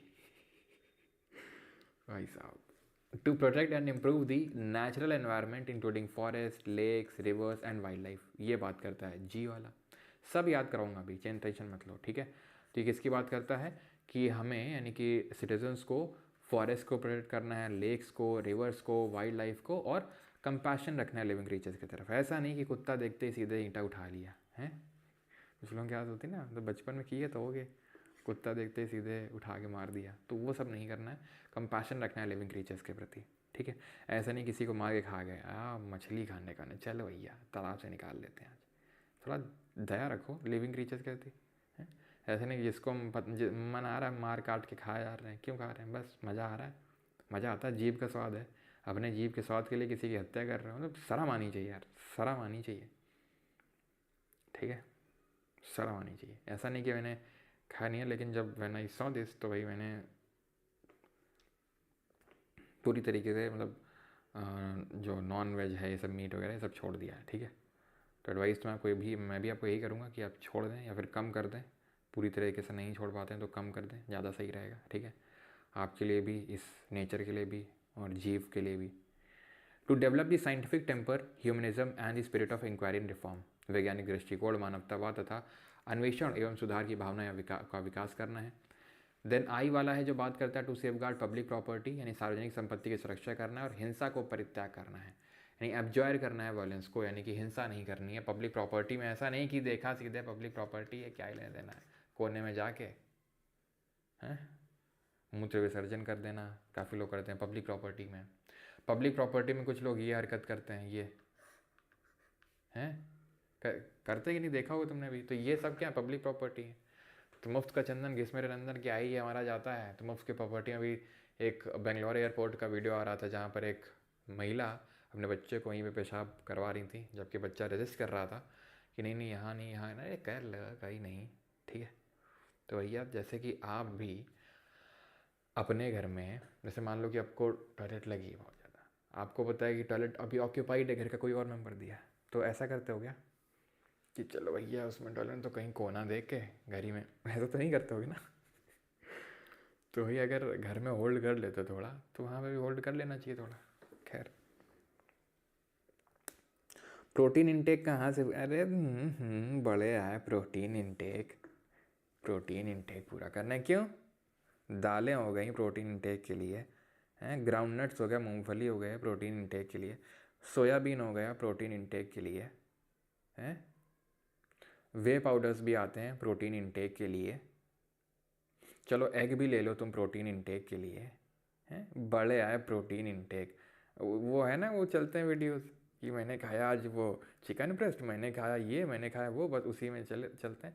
थोड़ा खुद से भी रिसर्च कर लो कि कहाँ कहाँ से प्रोटीन मिलता है, प्लांट बेस्ड जो प्रोटीन होता है। और प्लांट बेस्ड प्रोटीन से क्रेटिनिन भी नहीं बढ़ता उतना ज़्यादा, ठीक है, जितना कि सब मीट और ये सब उससे बढ़ता है। और चिकन ब्रेस्ट, मैंने चिकन ब्रेस्ट में थोड़ा सा इसको ये डाला वो डाला, हाँ पता है, जो जिम में जाते हैं वो सब ज़्यादा ये नौटंकी फैलाते हैं सब, हाँ चिकन ब्रेस्ट और लेग पीस और ये सब। हाँ सर मैं I could chicken but I eat, हाँ एग तो है, देखो ऑनेस्टली स्पीकिंग मैं भी कभी भी खा लेता हूँ, ठीक है, लेकिन हाँ चिकन वगैरह ये सब तो छोड़ दिया। We have canine teeth to eat non veg, बेटा वो कैनाइन टीथ तुम्हारा कुत्तों के कुत्तों जैसा है, कुत्तों जितना बड़ा है वो, बेटा देख रहे हो क्या लॉजिक दे रहा है बेटे, और भी चीज़ें चीरने फाड़ने में काम आती हैं। इंसिजर्स होते हैं वो बाइट करने के लिए होती हैं, उसको टीयर करने के लिए यूज़ किया जाता है, टीयर सिर्फ मीट को ही टीयर किया जाता है, और किसी चीज़ को टीयर नहीं करते हो, और किसी चीज़ को टीयर नहीं करते हो क्या, कि सिर्फ मीट को ही टीयर करते हो बस, कैनाइन का यूज़ उसी लिए किया जाता है बस। अगर तुम्हारे कुत्तों के जितने बड़े हों तो बात समझ आती है कि हाँ उसी के लिए बनाए गए हैं, इसीलिए उनके कैनाइंस बड़े होते हैं, ठीक है। खैर, to strive towards excellence in all spheres of individual and collective activity so that nation constantly rises to higher levels of endeavour and achievement, व्यक्तिगत और सामूहिक गतिविधियों में सभी क्षेत्रों में उत्कृष्टता की ओर प्रयास करना है, ये नहीं कि स्पैम करना है कमेंट सेक्शन में, ठीक है। व्यक्तिगत और सामूहिक गतिविधि से उत्कृष्टता की ओर बढ़ना है, ताकि हमारा राष्ट्र भी निरंतर जो है उपलब्धि के उच्च स्तर तक पहुँचे। जब आप खुद आगे बढ़ेंगे तो देश भी तो आगे बढ़ेगा, लेकिन आप कमेंट में स्पैम ही करते रहेंगे तो फिर देश आगे कैसे बढ़ेगा, ना आप आगे बढ़ पाएंगे। और आखिरी वाली ये ड्यूटी है जिसको हमने 42nd नहीं 86th अमेंडमेंट से ऐड किया, वो पेरेंट और गार्जियन को ड्यूटी दी गई कि अपने जो बच्चे हैं उनको स्कूल भेजो भाई, घर में पढ़े हैं वो 6 से 14 साल तक के जो बच्चे हैं, हमने फंडामेंटल राइट भी बना दिया, अब कब भेजोगे, अब तो भेज दो, मैं बना रहा हूँ क्या, हम पूर्वजों से सीखे हैं, पूर्वजों से। तो पूर्वज अगर कुछ करते थे बेटा, पूर्वज तो तुम्हारे इंस्टाग्राम भी नहीं चलाते थे, क्यों, पूर्वज तो ये भी कहते थे कि सही आचरण करना चाहिए, सुबह ब्रह्म मुहूर्त में उठना चाहिए, तो वो पूर्वज की बात नहीं सुनोगे। पूर्वज का मीट खाते तो ये ज़रूर सुन लोगे पूर्वज का, है बढ़िया। पूर्वज जो मज़े की चीज़ है पूर्वज का लॉजिक दे दो, और जो पूर्वज का उन्होंने कुछ अच्छा बोला था जो हमारे फ़ायदे का नहीं है तो बोल दो कि वो तो ऐसे ही थे। आजकल मॉडर्न दुनिया है आजकल तो, क्यों? क्या lentils incomplete source of protein है? देखो प्रोटीन का मैं इन डेप्थ तो मुझे इतना नॉलेज नहीं है, ठीक है, कि मैं सारा कुछ आपको बता दूं, ठीक है, लेकिन हाँ lentils are good source of protein, बाकी भी सोर्स ऑफ प्रोटीन होता ही है उसमें।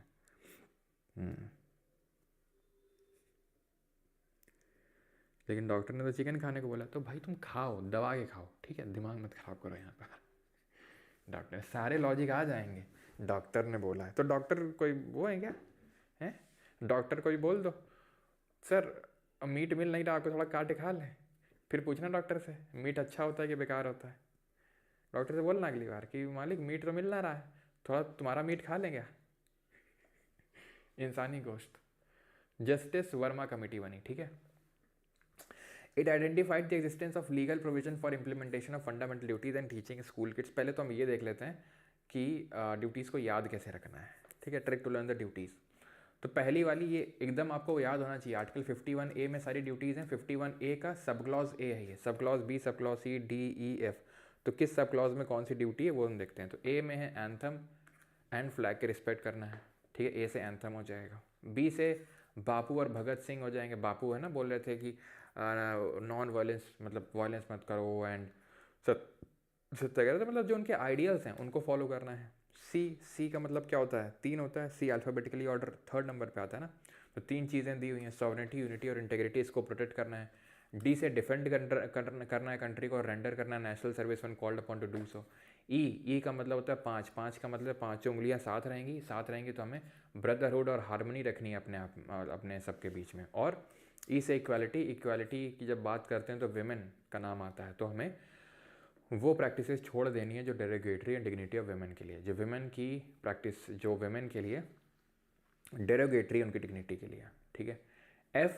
एफ से फोर्ट याद कर लो। फोर्ट मतलब हमारे जो कंट्री है उसकी नेशनल जो हेरिटेज है, जो कंपोजिट कल्चर है, उसको प्रोटेक्ट करना है, ये है एफ, फोर्ट, ठीक है। जी से ग्रीनरी मतलब एनवायरनमेंट का प्रोटेक्शन है। एच से ह्यूमनिज्म और साइंटिफिक टेम्पर रखना है, जैसे है ना यहाँ पे देख लो, एच से क्या था कि हमें साइंटिफिक टेम्पर रखना है, ह्यूमनिज्म। साइंटिफिक टेम्पर का मतलब कि कोई अगर मान लो कि तुमसे बोल रहा है कि तुम्हारी ठठरी खोल दें, हैं, ये तुम्हें पर्ची खोल के तुम्हारा भविष्य बता देंगे, तुमको इतनी समझ होनी चाहिए कि तुम्हारा काट रहा है वो, अपना धंधा बना रहा है वो, और तुम्हारा काट रहा है धर्म के नाम पे। इतनी तुम्हें साइंटिफिक टेम्पर होनी चाहिए, नहीं कि तुरंत माइक लेकर बाबा जी ये हो गया, बाबा जी ने रुके तुम्हें पर्ची खोल दें, अच्छा बाबा जी, ठीक है। तो मूर्ख नहीं बनना है, कॉन्स्टिट्यूशन बोल के गया है कि साइंटिफिक टेम्पर रखो, एक वैज्ञानिक दृष्टिकोण होना चाहिए कि साइंटिफिकली ऐसा पॉसिबल ही नहीं है, ये तो रॉन्ग नंबर है, ये बोलना आना चाहिए आपको, ठीक है। ह्यूमनिज्म होनी चाहिए, ठीक है, मानवतावाद होना चाहिए, and spirit of inquiry and reform होना चाहिए। हर चीज़ के लिए क्वेश्चन करना आना चाहिए, ऐसा नहीं ये आप पार्टी कर रही तो सही कर रही होगी क्योंकि ये तो हमारी वाली पार्टी है। इंक्वायरी और रिफॉर्म की स्पिरिट होनी चाहिए तुम में, क्वेश्चन करना आना चाहिए तुम में, चाहे कोई भी पार्टी हो, ठीक है। तो सारी चीज़ें हमारे कॉन्स्टिट्यूशन में कस बना के बता के गए थे, लेकिन हमें पढ़ना कहाँ है, हमें तो इंस्टाग्राम चलाना है, क्यों, ठीक है। आई, तो आई से हम कैसे याद करते हैं, an eye for an eye will make the whole world blind, ठीक है, ऐसा गांधी जी का कहना था। और गांधी जी का कहना था कि हमें वायलेंस बिल्कुल नहीं करनी चाहिए, हिंसा बिल्कुल नहीं करनी चाहिए, ठीक है, ओके, हिंसा बिल्कुल नहीं करनी चाहिए, जैसे गांधी जी के बोल गए थे, उनका ही कोट था, an eye will make the whole, an eye for an eye will make the whole world blind, यानी कि अगर आपको कोई आँख दिखाएगा आप भी उसको आँख दिखाओगे तो ऐसे तो पूरा जग अंधा हो जाएगा, ठीक है। जैसे आपको याद रखना है जडेजा। अब जो जडेजा हैं वो हर उसमें बॉलिंग में, बैटिंग में, फील्डिंग में, सब में एक्सीलेंट है, तो उसी तरीके से हमें भी एक्सीलेंट होना है सारे spheres of individual and collective activity में, हर चीज़ में हमें एक्सीलेंट होना है, ठीक है, हर चीज़ में एक्सीलेंट होना है। और के में क्या है, के में तो आखिरी में ऐड करी गई गार्जियंस को ड्यूटी दी गई 86th अमेंडमेंट से, ठीक है। तो अगेन ए से अबाइड करना है, एंथम वगैरह को, उसके रिस्पेक्ट करना है, आइडियलाइजेशन। बी बापू भगत सिंह, उनके आइडियल्स पे चलना है। सी तीन चीज़ें, सॉवरेनिटी, यूनिटी, इंटेग्रिटी। डी से defend the country and under the national service. E से हो गया आपका इक्वालिटी, इक्वालिटी से तो मतलब विमेन का एक चीज़ हो गया, और पांचों उंगलियां साथ होनी चाहिए, नहीं हारमोनी और कॉमन ब्रदरहुड होना चाहिए। एफ से याद कर लो फोर्ट, फोर्ट मतलब किला, किला क्या है, हमारा हेरिटेज है, रिच हेरिटेज है, कंपोजिट कल्चर को दिखाता है, उसको वैल्यू और प्रिजर्व करना है। जी से ग्रीनरी, ग्रीनरी मतलब environment, forest, lakes, river, wildlife. H से humanism and scientific temper. I से वायलेंस। जे से जडेजा, और के से ये गार्जियंस को ड्यूटी दी गई है। आखिरी टॉपिक है, 2 मिनट का है बस, and that is justice Verma ने ये बोला कि देखो ये नॉन जस्टिसेबल हैं, यानी वादी योग्य नहीं है, यानी कि अगर कोई ड्यूटी फॉलो नहीं करेगा तो वो आप कोर्ट में उसको नहीं ले जा सकते हो कि तुम ड्यूटी को फॉलो क्यों नहीं कर रहे हो, ऐसा नहीं किया जा सकता है। ठीक है, ऐसा जस्टिस वर्मा जी का कहना था कि आप ऐसा नहीं कर सकते हो, मतलब सॉरी, क्योंकि वो नॉन जस्टिसेबल हैं तो अब क्या किया जाए। तो उन्होंने कुछ ऐसे लॉज को आइडेंटिफाई किया। पहले तो उन्होंने बोला कि बच्चों को स्कूल में सिखाया जाना चाहिए, ठीक है, स्कूल किड्स को टीच किया जाना चाहिए, बच्चों को उनके कर्तव्यों के बारे में बताया जाना चाहिए। एंड फिर उन्होंने कुछ लीगल प्रोविजंस आइडेंटिफाई किए, कुछ एक्ट आइडेंटिफाई किए जिनका यूज़ करके फंडामेंटल ड्यूटी को इन्फोर्स किया जा सकता है,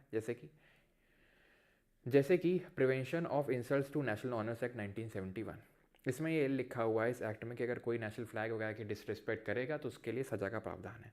तो अब अगर किसी ने नेशनल फ्लैग को डिसरिस्पेक्ट करा तो उसको सज़ा के लिए प्रावधान है, क्योंकि एक एक्ट बना हुआ है, कानून बना हुआ है। तो इसके थ्रू हम जो अपनी पहली ड्यूटी है उसको फुलफिल कर सकते हैं या फिर एनफोर्स कर सकते हैं। पहली ड्यूटी क्या बोल रही थी कि नेशनल फ्लैग को रिस्पेक्ट करना है, नेशनल एंथम को, लेकिन वो अपने आप पे तो नॉन जस्टिसेबल है।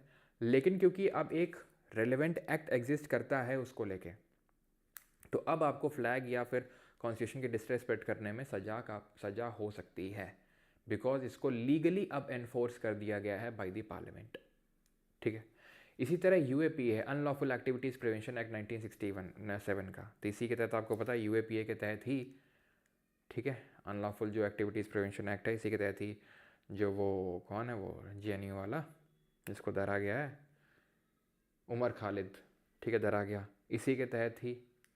मतलब तो ये क्या है, ये हमें एक तरीके से जो तीसरी वाली ड्यूटी है उसको एनफोर्स करने में हेल्प करता है। तीसरी ड्यूटी क्या बोलता है कि अगर कोई भी हमें अपनी सॉवरेंटी, यूनिटी और इंटीग्रिटी ऑफ इंडिया को प्रोटेक्ट करना है, तो यूएपी एक्ट के तहत सरकार क्या कहती है कि ये कंट्री के लिए सॉवरेंटी के लिए खतरा था, ये कंट्री के सॉवरेंटी के लिए खतरा था, इसलिए इसको हमने क्या किया, जेल में डाल दिया।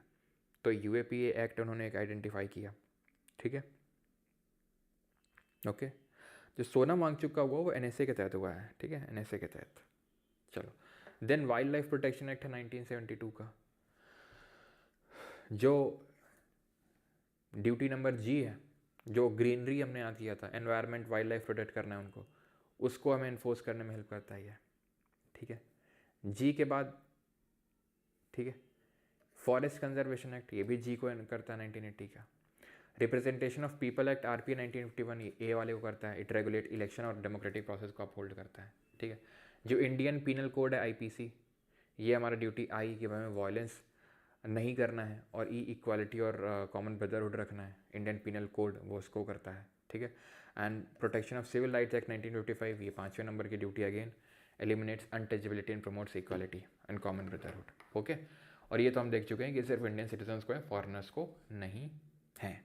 किसी कोई डाउट हो तो पूछ सकता है जल्दी से, और इसको अगर बैच में एनरोल करना है for the recorded lecture, notes, PPT की पीडीएफ एंड क्विजेस, डेली वाली, वीकली वाली, वो सब आपको मिलेंगी कहाँ पर, परमारा अकेडमी ऐप पे, इस कोर्स में। और मैं आपको बता दूं कि कल आप लोगों का पूरी ज्योग्राफी का टेस्ट है, और संडे को यानी कि परसों के दिन पॉलिटी का टेस्ट है। पॉलिटी में जो इस वीक में हम लोगों ने पढ़ा है उसका टेस्ट है, और सैटरडे को ज्योग्राफी का टेस्ट है आपका। ठीक है, यानी कि कल ज्योग्राफी होगी पूरी आपकी, कल कोई क्लास तो होगी नहीं, सैटरडे संडे क्लास तो होती नहीं, तो कल आप लोग का पूरी ज्योग्राफी का टेस्ट होगा, और संडे को पूरा जो हम लोगों ने पॉलिटी किया है उसका टेस्ट होगा। कोई आपको जैसे डाउट रहता है तो हम यहाँ पूछ सकते हैं। माई फोरम सेक्शन भी होता है एप्लीकेशन के अंदर जो लोग बैच में हैं,